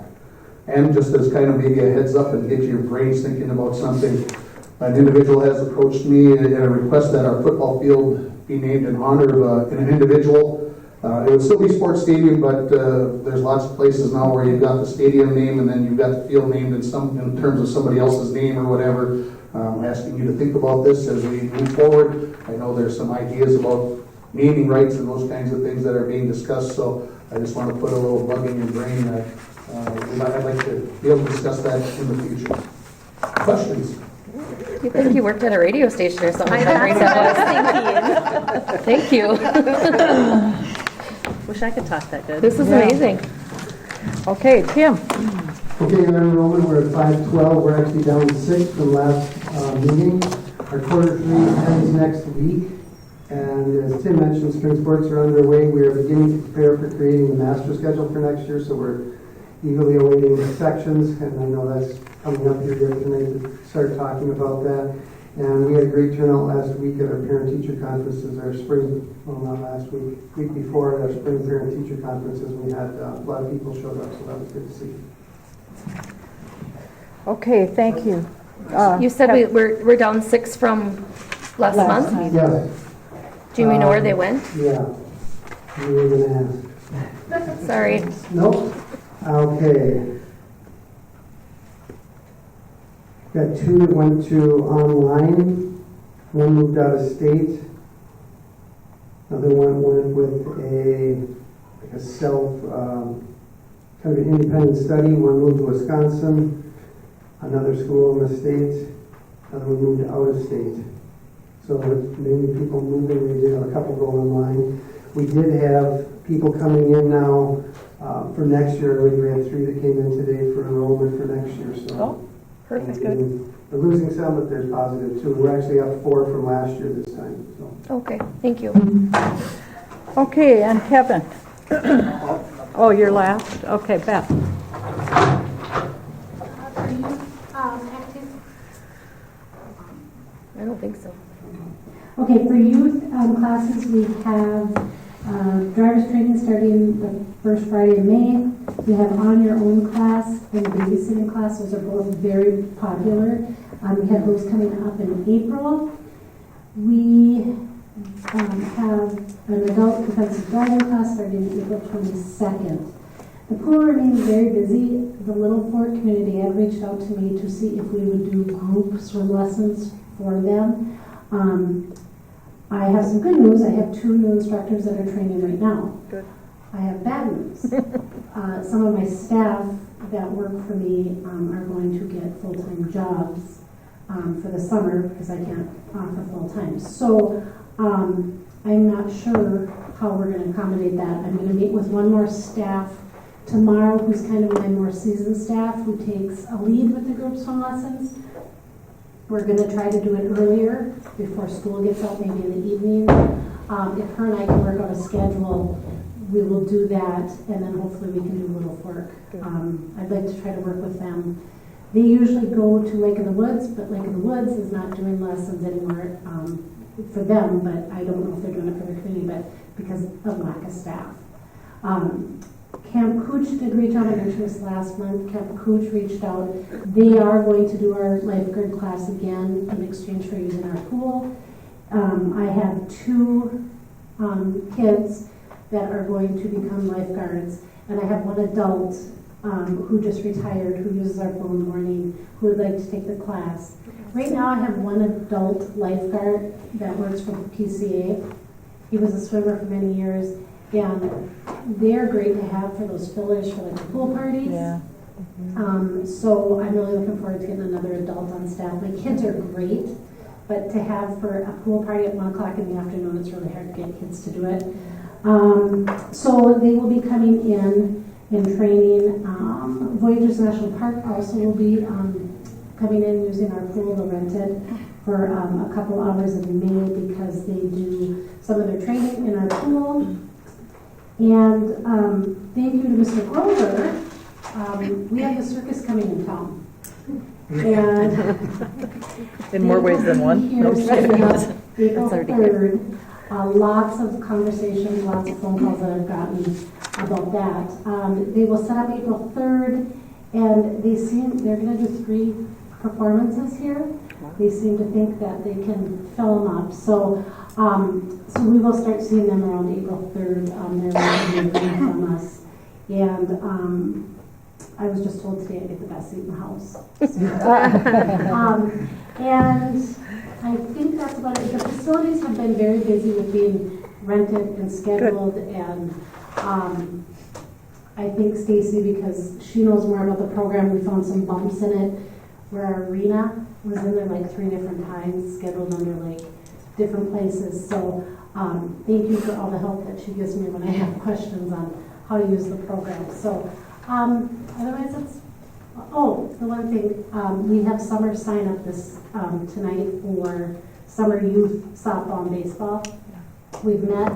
We have plenty of volunteers. We always could use more, but people did step up and help. And we're doing sign up right now. I'm going to sneak out of here. And hopefully we get enough kids. And it seems to be, summer ball seems to be, we're getting the kinks worked out. Good. Perfect. Thanks so much. I have one question. What about Fort Francis? Are they still using our pool, or do we have an ETA when their pool will be open? They still are. Okay. I think they're going to be using it into June. Okay. I do have a group of youth swimmers that they really like our facility, and so and there's about 20 of them. They may continue to use it rented from us. Oh, that's good. They really like it. They like our lifeguards. They gave them all Christmas presents this year. Nice. Yeah. So, but yes, they are still here and they're still using it. It was supposed to be till the end of March, but it looks like it's going to be longer. Good. Okay. Thank you.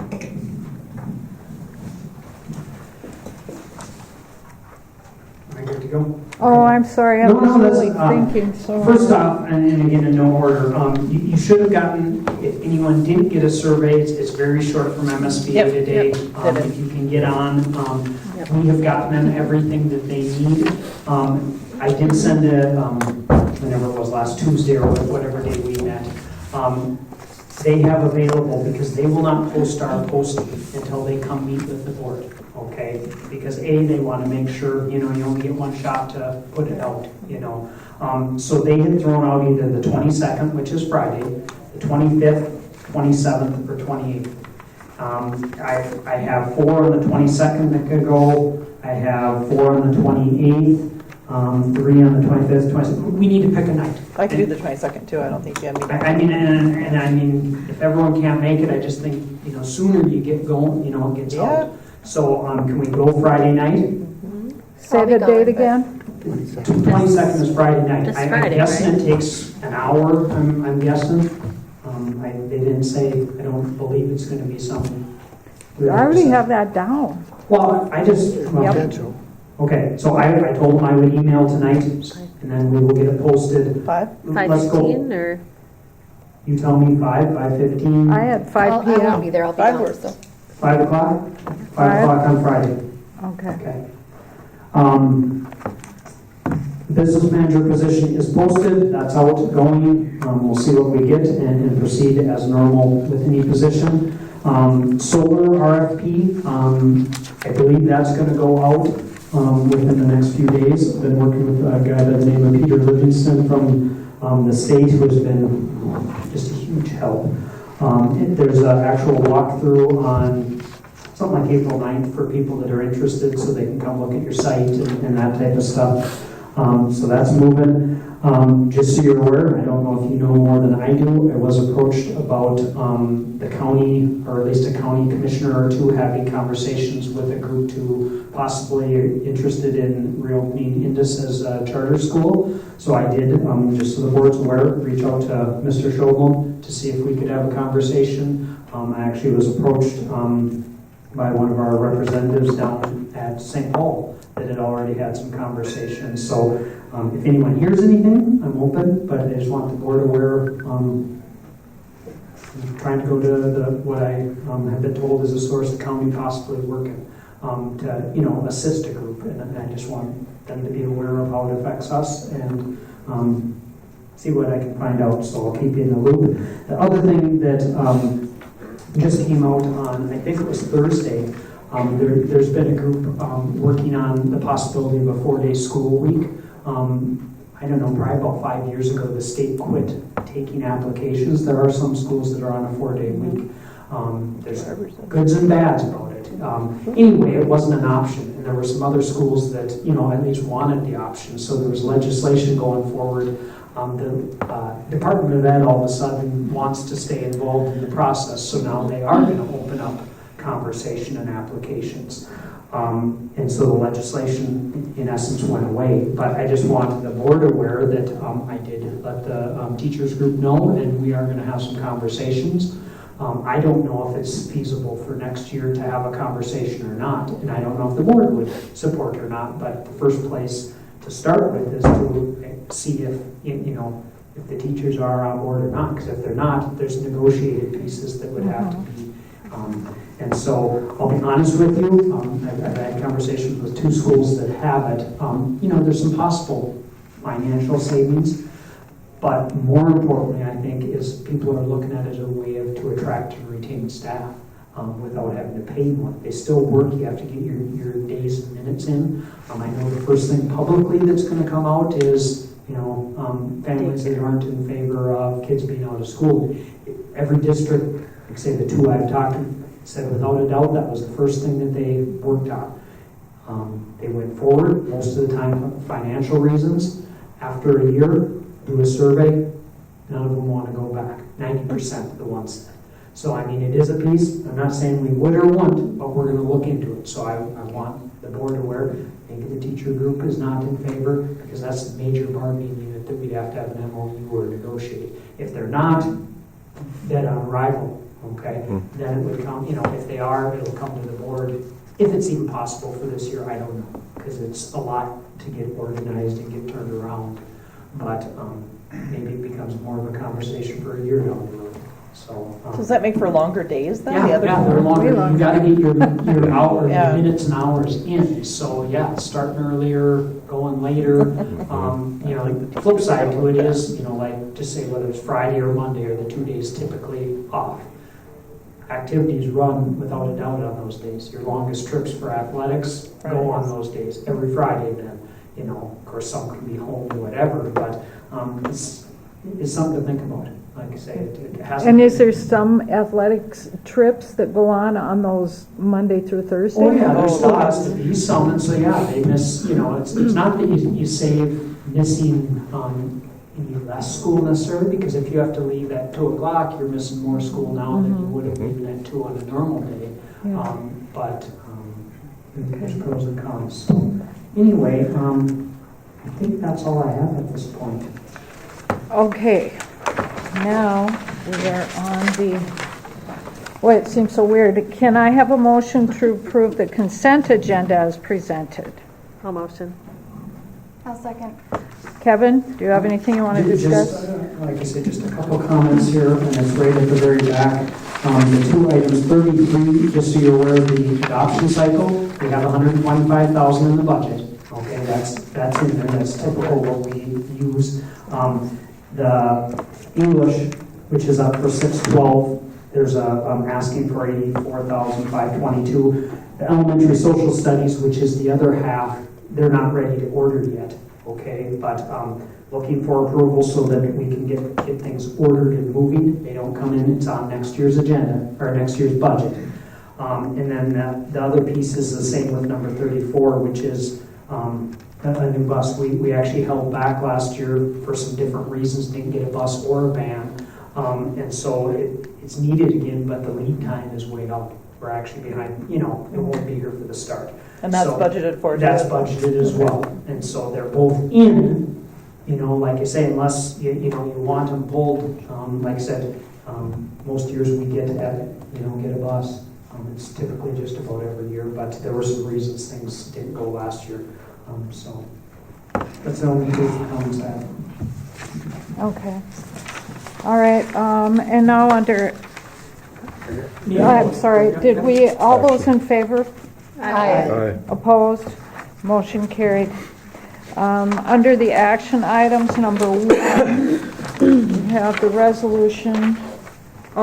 Under improving systems and structures to create a culture where all are welcome and supported. Whereas School Board Policy 706 establishes the guidelines for the acceptance of gifts or donations to the district, whereas the Falls School District Board encourages the support of district's educational programs through gifts or donations that meet the goals and objectives of the school district, whereas Minnesota Statute 465.03 states the school board may accept a gift, grant, or devise of real or personal property only by the adoption of a resolution approved by 2/3 of its members.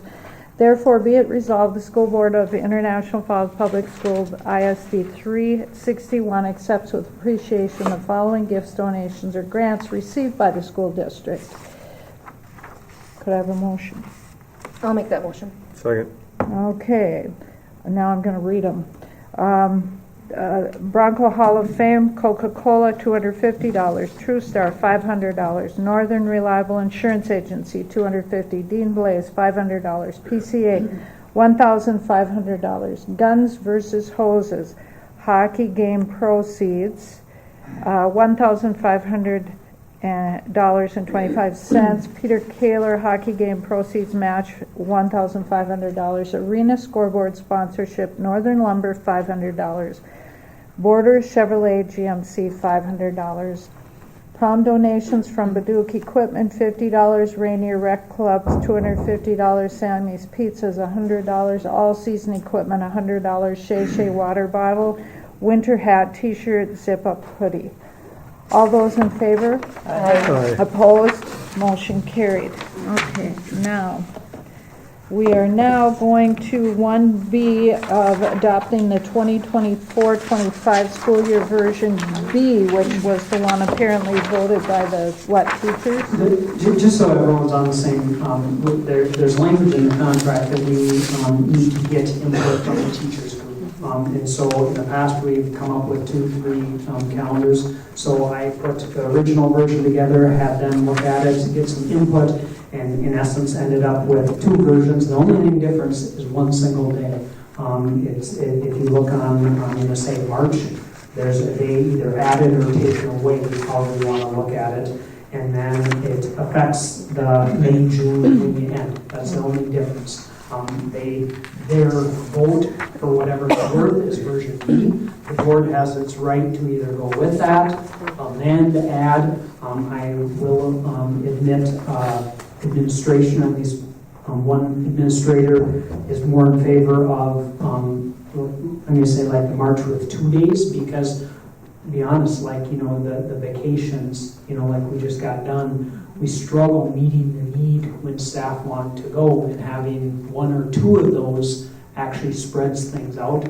But like I say, that would extend the school year. I'm just going to be honest, we're running into a problem. We had trouble filling spots, you know what, I don't know how else to say it last time, and I don't know if we're at the point that we have to, you know, start, you know, not letting some take personal days. You know, it's just a tough spot to be in. You try to accommodate.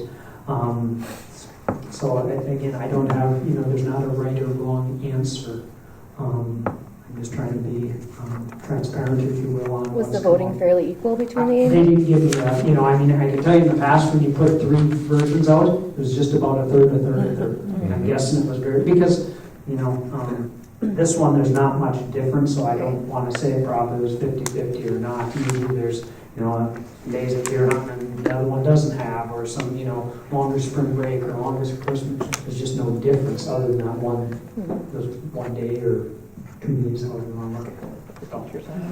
So, Okay, all those in favor of the school year version B?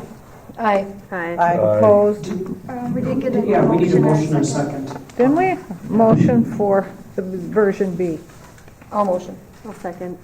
All those in favor? Aye. Opposed? Motion carried. Approve the L479. Sorry? Oh, sorry, Tina. Tina. Ready? Approve the L4798 Education Minnesota Educational Support Paraprofessionals July 1, 2023 to June 30, 2025 contract. We need a motion and a second. We miss. Could I get a motion? I'll make the for motion. that? I'll second. Oh, sorry, go ahead. Okay, now, Kev? Okay, just a couple comments. As you're aware, it went down, or the tentative did before. We went through mediation, I don't know, 2 weeks ago.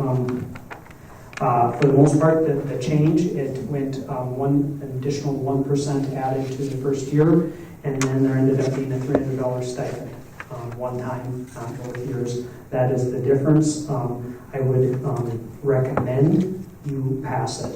I will be honest, that is what was agreed upon. Last Monday, I got a call. Their group had presented, and they have language that they can vote on at the same time they presented. I don't know all the specifics. They did. They approved it contingent on doing 2 separate checks, a back pay check separate, as well as the stipend is separate. And so they asked if that, the person who called me asked if that would be okay, and I said, well, let me look into it. Because typically we've done it all together. I'm just going to be honest. Their group felt there was I think, this is my understanding, so don't quote exactly, but my understanding was they felt there was a tax implication of putting it all. Well, there may be on a single check, but looking into it, if I make $30,000, it doesn't matter if I got 3 checks or 10 checks, I owe tax on $30,000. Right. The problem that I expressed to their group was, in order to set up a separate check, it takes our group about 3 hours. Okay, it doesn't matter if there's 1 check or 30. So to do, now this is 2 separate besides the normal paycheck that would be an additional 6 hours of work. To accommodate that is a tough, I'm just going to be honest, a tough sell. And I explained that to them. They did go back to their group. They want a separate check, but they would compromise and do it in 1 separate check. Still, an additional 3 hours of work. I'm going to be honest, our office is not happy with it. There's also additional cost to the district. Every transaction, not that it's a lot, but every transaction you do costs the board money. So an additional 35 checks or 70 checks costs money. That said, I'm just telling you where we're at. I would recommend you pass it, and then I guess you're going to direct us to do a separate check, or you're going to say, no, that's the... Did you say additional 1%? So what's the total percent? Originally, when we, if you recall, we squished the salary schedule, okay, and we did roughly what we called it, a 1% that first year. Now, and so ideally it's 2% roughly now. Now, there's people that get larger or smaller increases based on where you fall in there in the transition. So, I mean, you know, like I say, it's larger than a 2% the cost of it, but that's what we're saying, you know, roughly that we put on the number that we started with to build that salary schedule. So, and again, I'll be honest, not happy with the additional work. It doesn't make any sense, but if that's what they're dictating or demanding, or however you want to say it, I guess you're going to tell us, Have we approve it and do it, or approve it and draw the line in the sand? 2%, you're gonna say 2% roughly for 2 years, 2 years. Well, like I say, it's a higher percentage than that. 2% each year. No, the way we built that, and I didn't bring it with, again, because we went through the tentative at a different time. We squished that salary schedule from 19 years to get to the bottom, if you will, down to 8 steps to start with. Okay, we cut a step. Okay, so the new step was actually step 2 before, and then we applied 1% to that to put it into a shortened schedule. We ended up taking those same numbers that were on that tentative and adding another percent to the tentative agreement. And so that's where we're saying it's roughly 2% to get those numbers. It was 2% on each of the steps before. But instead of being step 1, 2, 3, then it went 5, then it went 10, then it went 14 or 15. It became 1, 2, 3, or actually 1 went away. It became a new 1, 2, 3, 4. We took all those numbers and added a percent to get the new number. TIC mediation ended up adding an additional percent to get to it. Okay. All those in favor?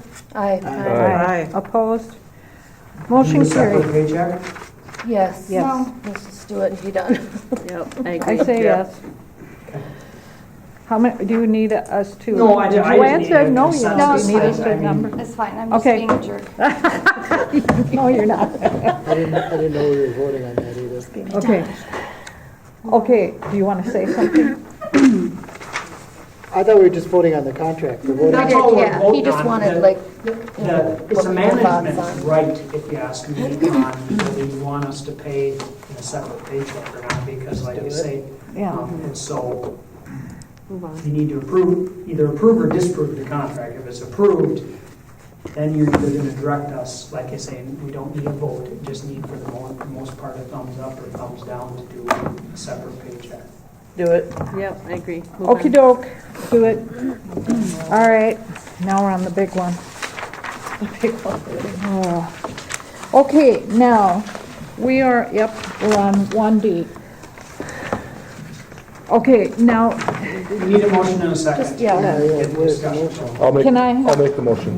I'll second. Okay, now, there has been a lot of presentation here, and I have to tell you, I'm waffling. I thought I knew what I was going to do, and I'm waffling on this, and I guess I feel like I wish that we could hook all of these things together. I wish we could table this motion and hook some of this funding issues, because we know some of the kids can't go be in hockey because they can't afford it, the families. The travel is horribly expensive, as well as the equipment. We've got to talk about improved coaching and targeting sportsmanship and allowing co-op activities because I know that if we had people say, hey, we're going to have some really good players come in and play with your kids during the hockey practices, I think we'd be happy with that to help improve skills. So I see that's a really good thing. I would like to know more about this benching practice, about our kids being benched more. I would like to, I know that 2 years we could talk about it again, but maybe we should talk about Joanne's 2-year idea of you have to be enrolled in Cornerstone for 2 years, and we don't know that answer, but we could find that answer out.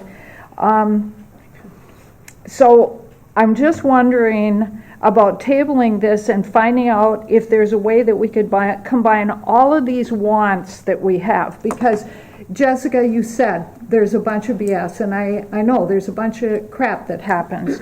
Tina, you're concerned about some benching activities? No, I'm not at all with benching. You're not? Nope. Okay. So you don't really have any concerns? No, I don't want to table it. That would be my vote. Okay. Is to move forward. Okay. So I guess I wish that we had more time to talk about it, but if people, tabling would require a motion too, but we first need to have a motion and see if anything passes or dies. I have to tell you guys, don't be surprised at what I'm going to vote for, because I have heard a lot, and it's really difficult for me to know what to do, but after listening to so much of this conversation, I'm going to have to vote the way my conscience. Okay. But Rob, can I say one thing? Yes. One of your concerns on there was the financial part of it, Mhm. and I just want to make sure, to Terry Thompson's point earlier, that is a separate issue. That is not under our purview. The cost of youth hockey, that is a rec hockey issue. At the high school level, everything is provided. Most. Most things. I mean, they do not their travel. Way cheaper at JV and varsity level. Yeah, It is. like Right. parents do celebrations when they get to that I level did. because they Yeah, don't. but I'm talking travel, the travel costs. That's not in our It's purview actually though. That's cheaper rec because all hockey. you're paying for is food. You're not Because paying our for travel hotels cost and gas. is the same as basketball. And Yep. we Yeah. provide transportation at the varsity. I'm not talking about the transportation, I'm talking about when it gets to the point where it's hotels and stuff. That's at the rec level. No, that's high school too. That's high school If they too, and it's go- Yeah, it's usually high school. funded partially by It's minimal, boosters. it's minimal Yeah, at the high it's school. minimal. Yeah, it's Okay, minimal. so Like when the girls went this year, they stayed, I think, twice in a hotel, maybe once. It was Okay. covered by the boosters. So- Yeah, they fundraise for that. Yes, yeah, that's part of their fundraising. I think for now, our focus needs to get away from the rec. Yeah, we We're do. here, I just wanted to make sure we're here for the that, school, and so, let Yeah. me speak.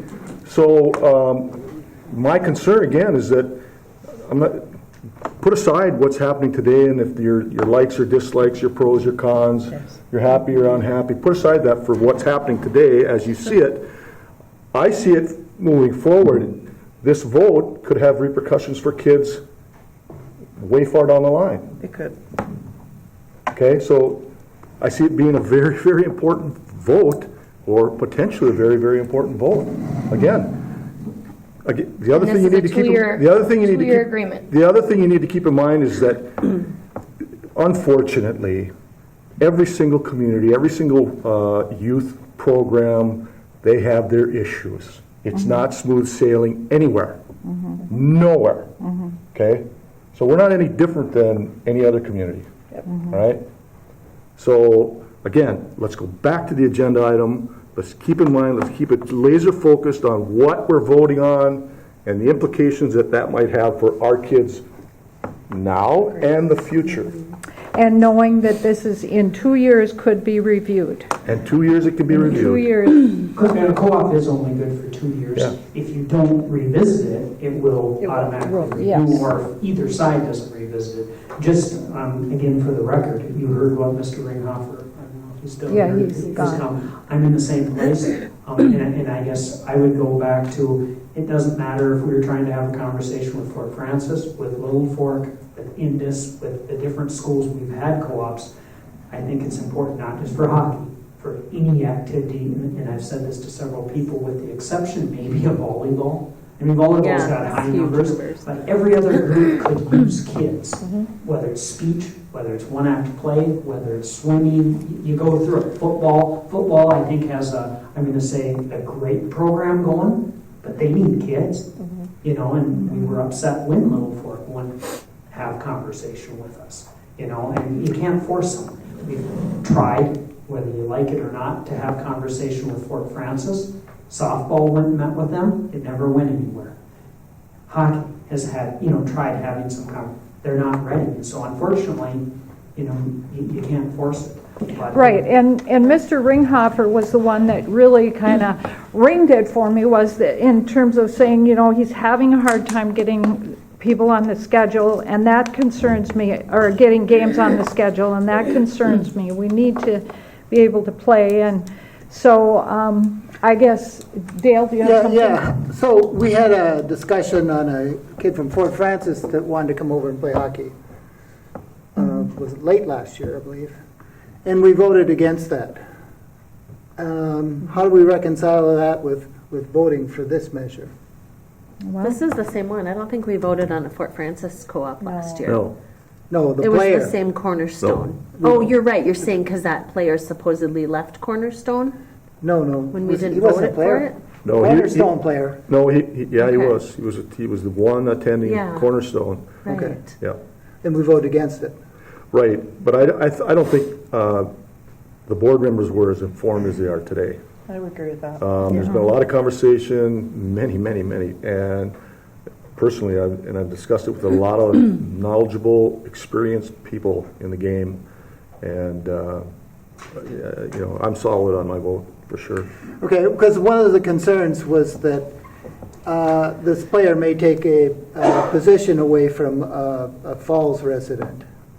And it was exactly what Jim Knapp talked about, should not be an issue. Right. So we're changing our mind then? Well, you do what's right for you. Yeah. But At that time, I mean, that's always, that again, I've mentioned before, our compete level is down. That situation forces kids to compete at a higher level.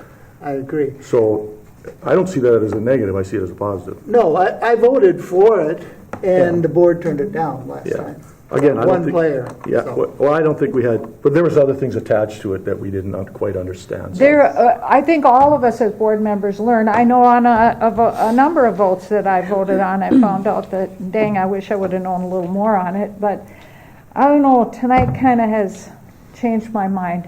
So does anybody else want to discuss any more before we do our vote? Okay. So I'm going to read this thing.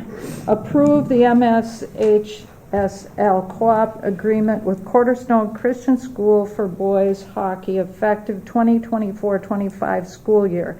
Could I have a motion? There's Bruce made the motion. Oh, okay. All those in favor? Aye. 1, 2, 3, 4, 5. Opposed? 2. Motion carried. All right. Now, we will now go to the receiving the update on the budget. Can we take a 2-minute break? Okay, we're now ready to resume, and we're going to receive the update on the final FY 2023 to 2024 expense and revenue budget. So, starting with the sheet, Stace should have given, everyone should have. So, and again, we're not going to go line by line. The first sheet has, again, updated revenue on it. Again, things just keep in mind. Every time we give you a sheet, the numbers are going to change slightly because things are changing. So that is as of today revenue. The second page is as of today, 3/18, the current expenses. Another shot at it. And again, fiscal 24, where we're at, and pushing it forward to fiscal 25.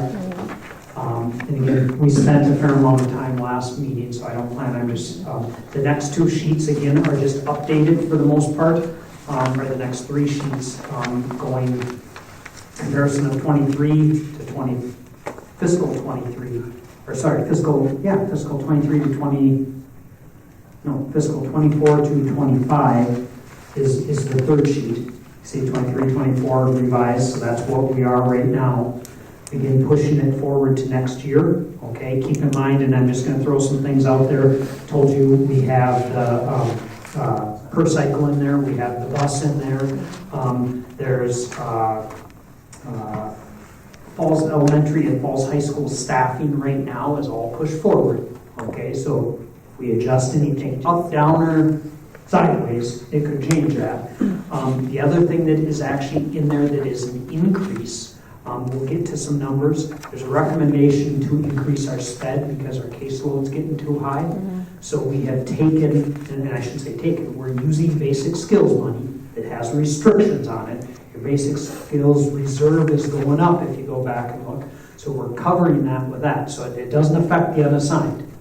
But, it's hard at some point when you start trimming things, and all of a sudden you're at it. But that's an area that it's a special pot of money. It's just like if we have extra title money. Right. You might add in the title, program, but you can't add a 4th grade class or a 5th grade class or whatever. So those are the main things that I'm just highlighting that are in there. Everything's pushed forward, like I say, as we are today. So the sections that we have, 3 teachers in each class for the most part in the elementary, that's all pushed forward.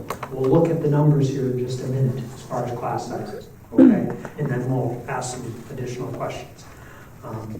Any questions on this? And again, we can spend more time if you want, but for the most part, we'll come back to, well, let me highlight one other thing, and I think it's the third sheet, that, like I say, on the bottom, like I say, if everything ends up, you'll see where you are at the end of this year, like we talked about. It's up, well, it's not up quite as far as it was last month, okay? But push forward, if we don't change anything, you're just under the 2.5 months, okay? There's that 400,000, 450,000, whatever it is, hole that is ongoing, okay? So, I mean, that's the piece we're going to talk about. Like I say, you can do nothing for a year, you can do nothing for a couple of years, but we're going in a bad direction. Make sense? Okay. This sheet here is just a snapshot, if you will, from this evening. The elementary numbers are on top. And again, no one technically has a spot. This sheet right here. I don't have a color. It should have been in my. Oh, it's down there. Separate sheet. Should have. Separate sheet. Yep, separate sheet. So on the top, kindergarten. Oh, okay. Just took, and it doesn't necessarily mean, I mean, those are our current teachers. You continue with 3 sections. I got it, thanks. All right, so You would have class sizes, now this is for next year, of 18, 18, and 18. Okay, first grade, there should be 68, so you'd have 23, 22, 23. Second grade, 18, 18, 18. You'll see the numbers to the right. I just put them in there just in case there was an appetite, or what would it be if you reduced a section. Third grade, there's 65 kids, so 21, 22, 22. Fourth grade, 57, 19, 19, 19. And fifth grade, 23, 24, 23. And on the bottom, preschool, you have one class that has 20 Monday through Friday, which is full.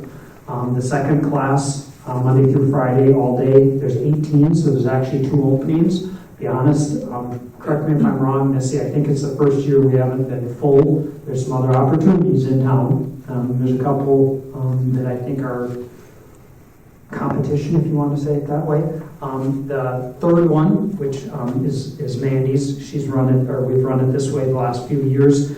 She does Tuesday, Thursday, half day. The first Tuesday, Thursday, all day. Sorry, Tuesday, Thursday, all day. That is full with a wait list of 2, and then Wednesday, Friday, half day. Am I correct there? Yep. Which there's only a couple kids in 3. And actually 2 of them are from the up above wait list, so there is definitely spots available still, okay? Down on the bottom, just to make sure we understand, on the left side, the 24-25, pushing things forward with the current staff, those would be your caseloads for special ed, okay? Notice most of them are fairly high, okay? So the next column, it says 24-25, add level 3 at Falls Elementary, looking at adding a level 3 setting. It would change those top numbers. You can compare. We'd actually have, I'm just throwing this out, Angie Schwartz would actually take on covering the ALC special ed students. That's why that number goes up. And then Taylor would come down from 24 to 19, Peterson 19 to 16, 19 to 16, and then Christensen stays at 19. And again, that's a recommendation from administration. The high school down on the bottom, the reason their numbers changed is because we took the ALC and put on Angie Schwartz, okay? So that would be the next column over. I have a question there, Kevin. So if Angie did the ALC, then does that mean is she indirect? No, they go over, each day you go over there and provide an hour of... Okay, an hour in the morning, an hour? usually an hour in the morning. Okay, like Casaretto and those people did. Okay, and you're switching from someone out of the high school that was doing it. Correct. To Angie out of the elementary. And again, there's just one more step we're proposing, because I told you earlier we have 1.5 addition for SPED. So if you go to the next column over in the, I don't know what color, it's not pink, but whatever. Orange. Orange, okay. The top numbers don't change, but you'll see down on at the high school, we're adding a to be hired TBH, which part-time, that's why their caseload is 10. It's a half-time position. And then those numbers, certain numbers come down even a little more from the earlier adjustment. Okay, it's not perfect, but it gets the numbers more in line with what the special ed co-op is recommending. And again, it's coming from basic skills. If you want to go back in your reserve, we still have about 200,000 sitting in that basic skills reserve, if I recall right, because you just can't spend it. You know, if we want to add another 4th grade class, that doesn't count. You know, and so What about an honors class? doesn't count. No. Okay, I'm trying. Yeah, no. So you know, that's the tough part. Again, we're trying to get more flexibility on some of the programs, and whether we get there or not, time will tell. That's some of the lobbying going on. Any questions on, like I say, it's just, yep, go ahead. I have one question. Yep. So where it says the to be determined or whatever that To be is, hired. to be hired. Yep. So would that be somebody like with an actual teacher's license or a para? Hopefully it'd be a teacher Okay. with a special ed license. Okay. You know, if we could find a part-time person that would be willing to do that. Same with the full-time. Is that pretty easy to find, a part-time? Not saying That's it's easy. If it's not, we may come back. I mean, we're hopeful. There's a few people around that have that license. I know one, but it's not me. Look at me, it ain't me either. So we're going to try. If not, we may Your be wife back is saying we need a full position. If we get them probably lower than they should be, so to speak. But, and the other thing to throw out, though, is there can be possibly some adjustment. Yeah, I'm going to say, we're looking at some reduction, a couple para reductions due to having that tier 3, level 3 room. There is some adjustment. I mean, it doesn't, you know, I'm just saying there is some different staffing that will come into play. But that part-time person that you would hire comes out of funding that we already have. The basic skills. Okay. Correct. And can't use for a lot of And other can't use for things. anything else. Well, I mean, there's a few things, Few, but basics, yeah, I but it get it. can't just be used Yeah. for a regular ed section. Right. Okay. All right. When you go on to the next, Can I get updated? yeah, if you want, Tim Made some has. mistakes. Oh, Made 2 mistakes. For this? Yeah, so this For is this. updated. I put the date on the top for today. That's where we went. No, I put parents out in the hallway. Oh, It isn't going to change the bottom line at all. But if you compare this to what was in the... Do you want to speak to it, or you want? I can, I mean... Okay, so again, just going down, and starting, this is the same sheet if you've been with us year after year. Are we on this now? Yep. Okay. And so I'm going to try looking at both because I just highlighted a few things. So how this works, just so we're in line here, is a section. Okay, if I take first hour, that is a section. Okay, if I take it all year, that is 2 sections. Okay, so for instance, when you see math reading, the math portion is 2 sections this year, has 8 kids in because they alternate days. That's a full year. It takes 2 sections to be full year. Okay, so we're understanding. So if you see a class that has 4 sections, that's 2 classes for all a whole year year. long. Yep. Okay, unless it's a half, you know, like art might have 3 sections or 4 sections. Sure. Those are semester classes, you know. So anyway, we're not going to go, I mean, you can start looking at them. The first 3 lines are this year, and then we just push things for the most part forward based on kind of what the numbers show. So, you know, math reading, we're leaving it alone. Math reading 6 is only 1 section because between that and English, they go back and forth every other day. Plain geometry is there. When you get down to foundations algebra 2, what happens is, just take algebra 2 kids. There ended up being, I'm just using the number 45. There was only 1 section last year, so it means there happened to be 30 kids or 25. Well, if there's 45, we can't do it with 1 algebra 2. So they're 2. They're actually doing algebra 2 for 1, and they're doing a foundations class for the other, because there's kids to, you know, generate the class. Okay, we can't get them into 1 section. Follow? So that would be, that's why it's in green. It would be an addition for the whole year. We don't see a way not to do that. Math 6, again, last year, 6th grade, you had 2 sections. You with me, 2 all year. The class coming in is a 3-section class. You're going to have some of this up and down, so that is an addition. But now going to 7th grade, assuming we leave it as is this year, and again, I'm just saying we pushed everything forward. Sixth grade was 2 sections, so seventh grade we have is 2 sections right now. Well, that's why that is a reduction. Yeah, I get it. Otherwise, if you go down the list, the only thing I'm going to point out, most of the classes, there's not much to talk about. You know, you have 23 in a geometry class. I don't have much option. Get down to the bottom, very bottom line. Calculus has 5 kids registered for it. Something that's going to have to be thought about. I'm just being, most of the time we can get them in there, whether a kid drops out. When I'm saying drops out, I'm not talking about school, but there's Drops the kids class. drops the class between them. And we have that more often than some kid signing up for this. Kids that are interested in physics, calc, the upper courses, they've signed up. They may change their mind and drop the class, but usually not a lot of additions after registration. Okay, so just flip to the next page.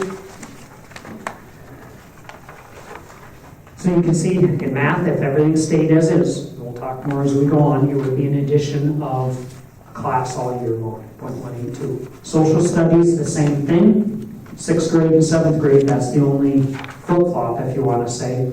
6th grade coming in would be 3 sections. 7th grade going up would be 2 if it's left the same. Nets out at 0. And again, you can look down, there aren't too many. There's a world history 11 that's 36, which is getting high. Whether every kid actually ends up taking it or not, I think we thought it would come down a little bit. Am I fair, Tim? Yeah. Going on into science, it's the same thing with 6th and 7th grade.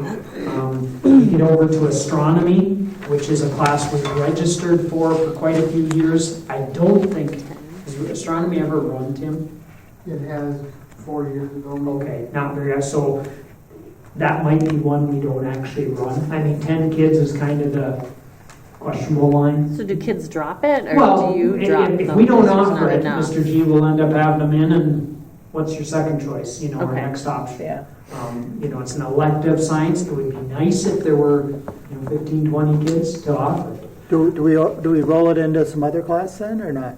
Or they just don't get it? No, they just don't get it. They just want to get Something that else. semester of strong. Well, I'm just throwing it's for discussion. But the problem is, like I say, that 10 very likely, because there's no guarantee. Most likely all 10 kids won't get that when you start scheduling. Now, like chemistry, some of the upper classes, Yeah. Tim knows where they go, and those kids are in a track that they'll get calc, they'll get physics, they'll get, just because they're on the same track. When you get into astronomy, it's going to be a wide variety of kids that have registered for that. So out of the 10, realistically, 8 might get it. And so, it becomes an issue, that number most likely will go down. Okay. Now, it could happen that a kid doesn't get some other course, but typically the sciences aren't one that they're falling back on. They'll take, wood or, well, I'm just being honest, Yep. If I didn't get my wood shop, I'm maybe going to look at metals or look at welding or some other. If I didn't get my art class for some reason, maybe I'll take facts.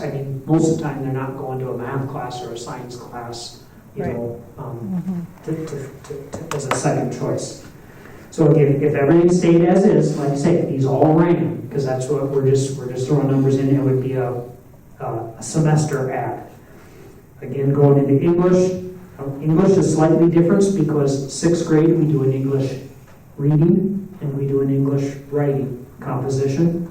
Okay, so they get 2. So when we increase the 6th grade a section, it's actually increasing it 2 sections. Right. Same when he went down last year, it went down 2 sections, year-long sections. I have a question. Yep. Does it make sense to combine physics and astronomy with 15 kids? You could, there might be some the same, we don't know, I'd have to look at who's registered. I mean, there's not a whole lot of difference. Could be looked at. You could look at getting those kids in. Sure. Physics would be more primarily a senior class, because they would be expected to have algebra 2 by then. Yeah, we can look at trying to get this. I mean, there's so much going on with the new telescope and everything Yeah. every day. It's a shame that they don't learn about it. Yeah. And then, like I said, the 7th grade, same argument. So anyway, English is a little different because that addition of 6th grade adds an extra section compared to the reduction in 7th. So that's why at the end of English, we took the page, it's up on 182, class all year long. FIAD, there's in essence a flip-flop. The 7th grade,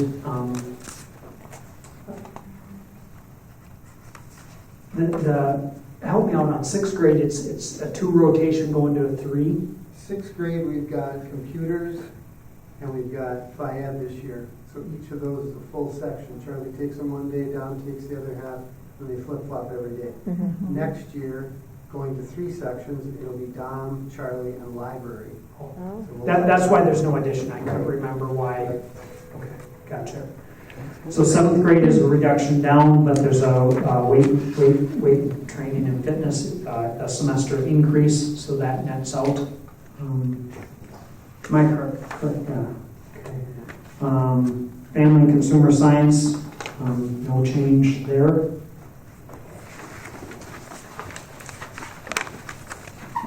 Industrial tech, it looks like there's enough 14 in engineering. It didn't run last year, so that would technically be an increase of 0.091.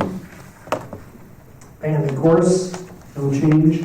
And the numbers may change, but no additions or subtractions. Wait, no, for industrial technology. Yeah. That's the one where I made the mistake. There was only one wood section, so on the new copy that it isn't add of a 0.09. Yeah, that's what I said. Oh, you do it, yeah. 0.091, yeah. Choir band, no change. Foreign language, unfortunately, there's 25 registered for Spanish 1, so instead of having 2 year-long classes, that would be down to 1. So that is a reduction of 1 year-long class. Art, similar, and again, this is just looking at rough numbers. We haven't gotten anywhere. It looks like one of the Art 7s would go from 3 down to 2, so that is a semester reduction. Business, there is, on this page that we're on, a decrease in the intro to business, CE intro to business, but a possible, I'm just saying possible, increase to accounting. Typically, they run every other year, go back and forth.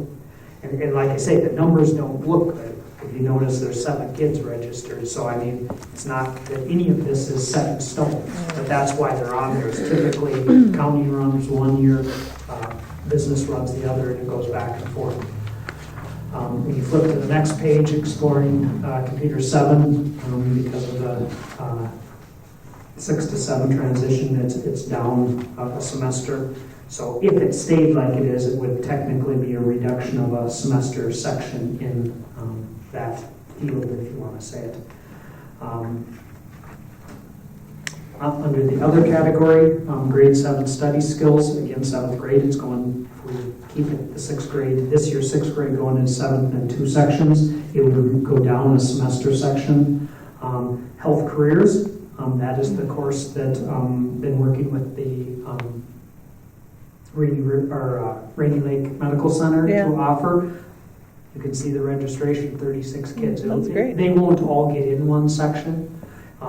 And so most likely by, junior, senior, and we'll work down, they were meeting to try and figure out how many they thought they could take in a section. But it got a good vibe to start off. What's the difference between the nursing program and the health careers program? Nursing is actually getting your, or at least either getting your CNA or, testing for it. Can't guarantee you pass it. The health careers, we were approached by the hospital that they, obviously there's shortage of healthcare people. And they're saying in everything, be it a receptionist, be it The business lab, side of things, be it radiology. labs, be it doctor, be it nurses. So they are proposing, and again, have been working with Andrea Pastor probably 5-6 months, talking to other schools, looking at it. They're looking at doing a rotation where you get exposed to all the different fields. It could be janitor / maintenance. It could be, a week or 2. And again, for the most part, we're going to have a teacher assigned to it, but they're going to have the professionals come and explain, do the instruction, that type of stuff for each of these different fields that every kid will go through, but then they'll also go over there and see it in action in, like I say, 5 rotations, 6 rotations, whatever. Is So- this an exclusive, or can group homes do it too? Because there's a lot of group homes in Well, town. again, they're supplying the people and paying for the you know what I'm saying? We have the staff. This works because they can go back and forth. I'm not saying it's against. This one is designed with them putting the people. So this is similar to like an academy school. It's the same concept. Yeah. Yes. Yeah, you know, so what I'm saying is if you want to try starting a course, you know, on, I'm just saying, home health care, or I don't know what, Right. it could be thrown Direct out support now. providers, DSPs, yes. Yeah, so, I mean, again, it's a goal. They wanted to possibly even look at 2 sections. Our recommendation is, let's go 1 section, make sure you have kids for a second year, because we've seen that too, where everyone takes it and all of a sudden, then there's not enough kids to offer the second year. Right. So the plan right now is to let's do 1 group the first year, work some kinks out, because there'll be some, you know, stuff. Come back on year 2 stronger and better, so to speak. And again, semester course. So you, sorry, my throat. You're saying that they're bringing all the staff in to teach this? We have to have a licensed staff. Tim has already talked to the licensing board. We're going to have a licensed staff assigned and be there to oversee, because they don't have teachers. But they're going to bring in, I'm going to say, the nurses. Oh, They're going got to bring it. in the Okay. doctors to talk. They're going to bring in the pharmacy people, the business people. And then, like I say, we don't have it all figured out. The kids are going to go on different rotations. Yeah, I think it's awesome. And of course, there's going to be some paperwork that has to be done, and confidentiality and all this other stuff. But they're going to try exposing them with the hopes. I mean, the whole hope is to get kids interested. Right. And they're going to possibly provide some scholarships. You know, again, open to kids that have taken these courses and go into the medical field. See, I didn't realize that's what this was when it was advertised. I thought it was like an after-school program, like the Customs and Border Patrol's program. Oh, got it. And so, That's good to know. Like I say, as good as it's going to be, it's just like anything. Start now, it's going to take, I think year 2 will be stronger. You know, I mean, you know, it's going to take them a little. And again, they're developing the curriculum. You know, again, it's going to take some help from us. You know, they're not all teachers, they're not all presenters. It's great. And then down below, don't worry about the special ed. Those numbers are on the other sheet, so to speak. So that isn't adjusted. So all in all, if you took this, what was for the most part things pushed forward, for the most part things based on registration, it's a 0.182 add. Okay? So that is not in, that would be an increase of... Altogether, it's a 0.1. Right. Again, some gain, some lose. We haven't done stranding or any of that stuff. So what ends up being the question is, if you go back, knowing what you know, and again, I'm looking for my sheet here, I'm going to go back to this sheet right here, okay? Go back to, I think it is number 3, if you have it in order. If not, it's the one on top that has 23, 24, and then over on the other side, 24, 25. Yep. Okay? So if everything falls out how we think this year's going to fall out, we push it forward, that's what we did. Okay, no adjustments. You will end up, if you look on the very bottom, being about 78,000, okay? Below your 2.5-month operating. Okay, notice what you started at, about 2.9 million above, you end up at, I'm going to call 2.5. Everyone follow on the bottom here? Yep. So there's roughly, let's just make it an easy number, a $400,000 reoccurring hole, okay, that we need to have a conversation on. And I mean, that's better than it was a year ago. If you recall, we were just called 900,000. We got 350,000 or so in the cross subsidy, which was great. We got 28 or whatever into skids. That about made up your 500,000. We're still sitting at 400.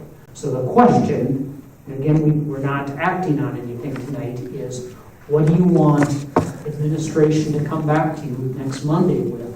Are you fine running with this? Do you want to increase? Because there's talk of trying to add another section for next year's 7th grade. Well, can we talk about that for a second? Yeah. So, I mean, I agree with everything Wyatt said. I think you have to have these honors classes to challenge these kids that are at that level. And so as I'm looking at this, I'm looking at, intro to calculus. You got 5 kids, and then that physics class, what was it? 5 kids. Is that something you could offer those kids, because they're older, juniors and seniors typically, right? Is that something we could offer them as an online class? Yes. And then offer 7th grade honors math? But keep in mind, I'm just throwing it out there, that is an option, costs money, okay? If you start the honors class though, to offer it this year, you need to offer it next year and next, through, unless it gets to a point like this where the enrollment doesn't justify it. So it's not just a decision, of, was it 10,000 a section, roughly? So, it's an ongoing commitment.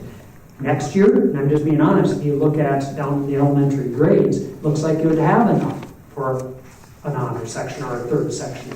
It's going to run into this 2-3 section issue as you go forward. But it's always going to be these same kids impacted. Right. Correct. And like I mentioned, 21 here. Someone, what's that? Well, if they remove that, so I'm looking at it as you have the honors class in there and you took the foundation out. Right.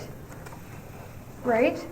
No, what happens, we had to take, when it went to 7th grade, if you push 6th grade from this year, 6th grade was 2 sections. So if you push it into 7th grade, it had to be 2 sections. So we had to take 1 class out, because 7th grade last year was 3 sections. Because 6th grade the year You see what I'm saying? before. So we took it. Right. Call it foundations But you out. have reading it on here. 21 kids, 29 and 29 kids. So you would still have to have the foundations because you have 21 kids there. That's a typo right there. Where? She's, Yeah, I see what you're saying. Yeah, I Joanne. do she's saying too. right here, Tim, Here.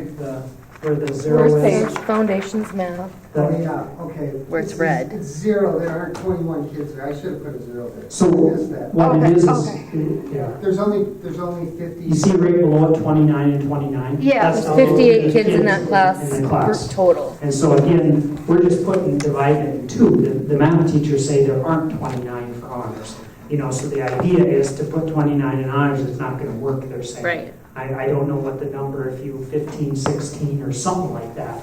So if you put 15 or 16 in honors, 40 it's kids too in the many other, to have yeah. in called the regular track or to Right. have a regular in a. So really we need 3 classes still. If you're going to have an honors, but it's a commitment, and how do you say it 2 years down the road if you come back to another 2 sections? Are you going to commit? It's really probably for what?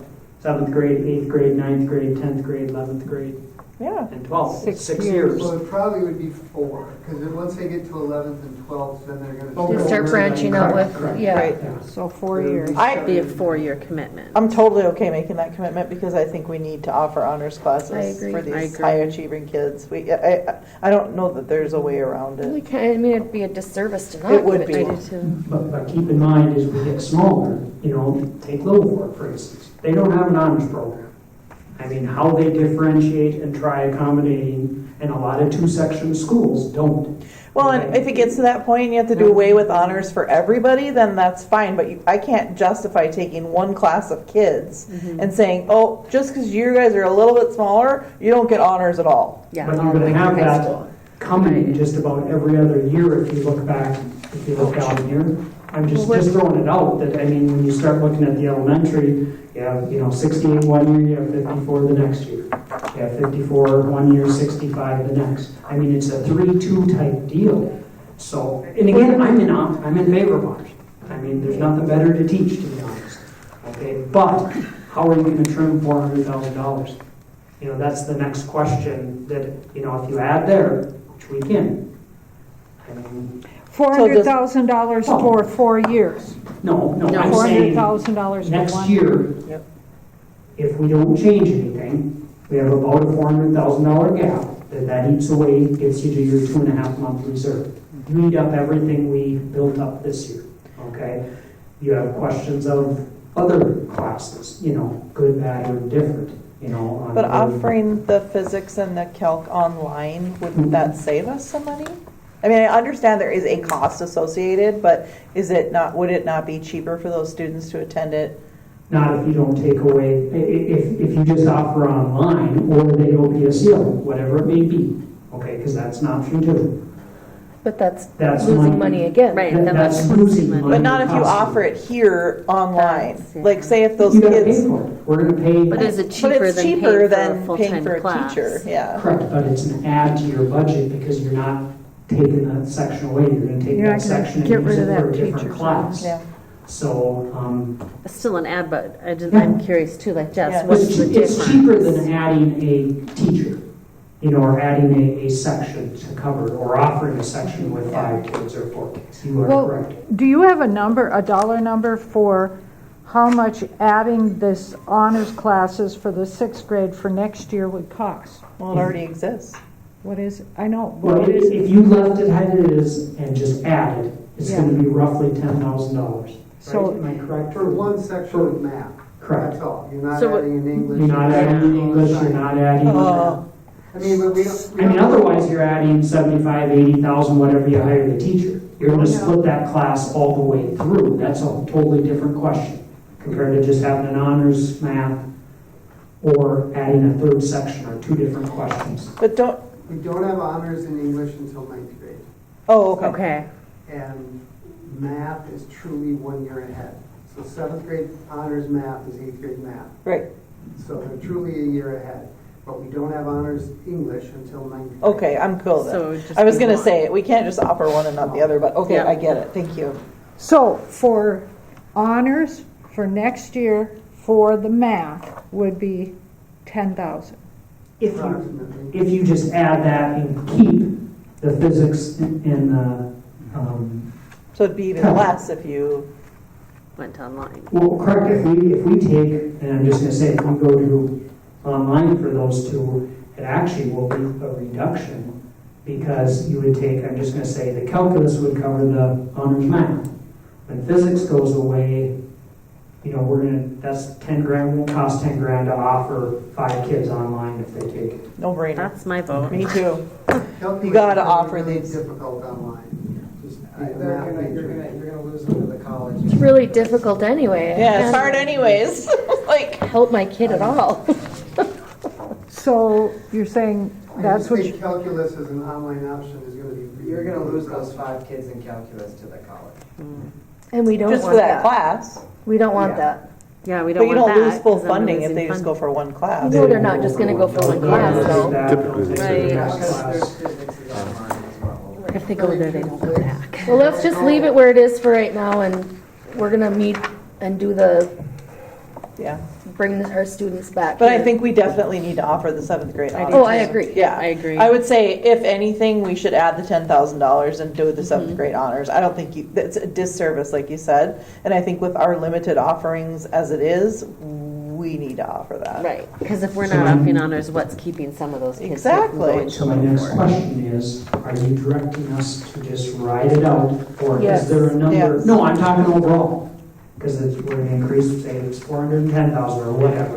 Are you comfortable going forward with the budget and not making any adjustments? so are we saying that on this paper right here, Yeah, that right now we would be about 80,000, 79,000 less than our 2.5 months of unassigned fund balance, then are you saying add 10,000 to that? that's Yeah. gonna go, So it that's would gonna be go to roughly, if everything washes out, 88,600, just call it 90,000. 90,000 Below where you want. below what we want next year, instead of 78,000 below what we want next year. And that's just as everything stands right now, right? I mean, there's still Right, and there's still so many legislature, changes there's that still so happen. many things that could happen to positively impact that, Yeah. that I am cool with writing it out. Me too. But is that funded from, like, Yeah, Ojibwe has different. 1 funding. year. Ojibwe is- Yeah. Review the budget every year, Yeah, so. several times. that's what I was, because there was only Okey-doke, are we 5 ready? kids in that one. Well, I mean, Oh, it's you fine. don't need a motion. No, I just need to know if that is, we're not coming back with any recommendations, because No, let's just write I it think out you should for right write- now. Just wanted Okay, to- I'm less confident than I was. I'm just going to say, I'm just on the recommendation to eat that whole 400 plus thousand that we built up this year in one shot is scary to me. But it's that not doesn't gonna be mean we're my going to goal. have to. I mean, it doesn't mean it's going to happen that way. You're correct, it might be 600,000. It could be. I mean, the reality And it is- might be 100,000. But I think we owe it to those kids to give them the same opportunities that too. these other kids have had. Well, I guess I would like to look at the numbers more, and then I would like to at least investigate what other school, like, what is Little Fork doing? What are they even offering? How are they dealing with honor students? Are they Creative ways. They're not offering They don't anything. have. But What they're is not their even creative doing. ways? There's creative They're not even ways. having- There's creative ways to get to calculus still. Do you want to speak to? Well, I talked to Reagan, Bill, and Derek on Thursday morning at a phone conference, and Who are there they? is Reagan is a math teacher. Derek in was just here. Little Fork. Oh, okay. Reagan and Derek are graduates of the Falls, and they both teach at Little Fork. Yeah. Okay. Yeah. And Reagan said there are creative ways they get kids to calculus as seniors. And so Jay Boyle's actually back next Monday, a week from today, and I wanted to have a conversation with her and Jay and talk about what they're doing like in 7th and 8th grade. I don't think they start their honors track until like 9th grade. But they have some doubling up, isn't it? Yeah, You know. I think they're kind of, I need to talk to her, but see, if you were smaller, you could take your upper 7th grade and put them in with your regular track 8th grade. Right. And you get their algebra, and then your fast track 8 could go with your regular track 9 and keep bumping them ahead. But our 8th grade is going to be too filled to take on 7th graders. But they're just not small enough to absorb that group. If they were, then we would be okay. Right. then- But like this 7th grade class next year might be able to absorb the 6th grade coming up because they're a smaller group. Bless you. Correct. Yeah, that would, I mean, if we, they might be able to. I mean, just the Depending thought on for who next they are, year. yeah. I guess, I would like to explore, what other schools are doing to accommodate, but still, I mean, obviously, I still want to give the kids, the honors or the, foundation that they need in math and do that, but maybe there's a more creative way to do that. Because, I mean, I came from a small school, so I did an independent study of calculus. The teacher taught, and I sat in the back with the book and did problems and did stuff as an independent study calculus, but I was still in school in the classroom. Right. So I I think there's different ways to do it, but I would like us to just explore those at least. Right. But I think we're all on the same page about we need 7th grade honors math, Yes. right? Yes. Yep. Not math. Yeah, it was math, Yeah, sorry. math. Yep, math, not English. So I guess if that's the case, if we're just moving forward, is there any reason to meet next week? Because, I mean, our budget, for the most part, I mean. Well, do we want to meet to just talk about the ideas after we have a week to sit on this Yeah. and figure out Yeah, stuff? I do, yeah. Is a week enough time? Will you have talked to Jay by then? Jay will be back on Monday. We'll try to Okay. get a hold of Ray and see if we can find out. Well, we won't by Monday. No, because Jay will just be back Monday. Right. He'll be his first day back. So maybe two weeks. Have to have time to talk to them. So is that the only on the agenda for Well, I mean, Monday? the next work session was to finalize so that, because what's going to happen now, like I say, if there were any reductions, we have to be ready to go in April. So can we push it to April 1st? I mean, I know there's no school that day, but could we push it to that evening and that would be the start of April where we would have discussion after you talk to Jay and after we. Your staff is on vacation. Oh. I mean, if that's a no school day, give me just one. What's that? It is, yeah. Can we meet Tuesday, the 2nd? I can't meet that day, but Tuesday, April 2nd? Yeah. I can't either. what about the 3rd? In stereo. Do you have anything you need to do with the Yeah, I circus think coming I to can town? meet the 3rd. I don't know why, but my Google Calendar just is not showing up right now. Give me 1 second. Or, I mean, I guess, could we just ask Jay to come to the meeting next Monday? But then we'd kind of be putting him on the spot to try and Nah. see. Yeah, we won't have a chance to talk to writing. Oh, yes. What about April 8th, Monday? Seven. Oh, that's 2025, sorry. does Jay have to be the one to talk to Reagan, or? No, but yeah, well, I want to have, they're going to be teaching it. So yeah, I want the teachers to be part of the conversation.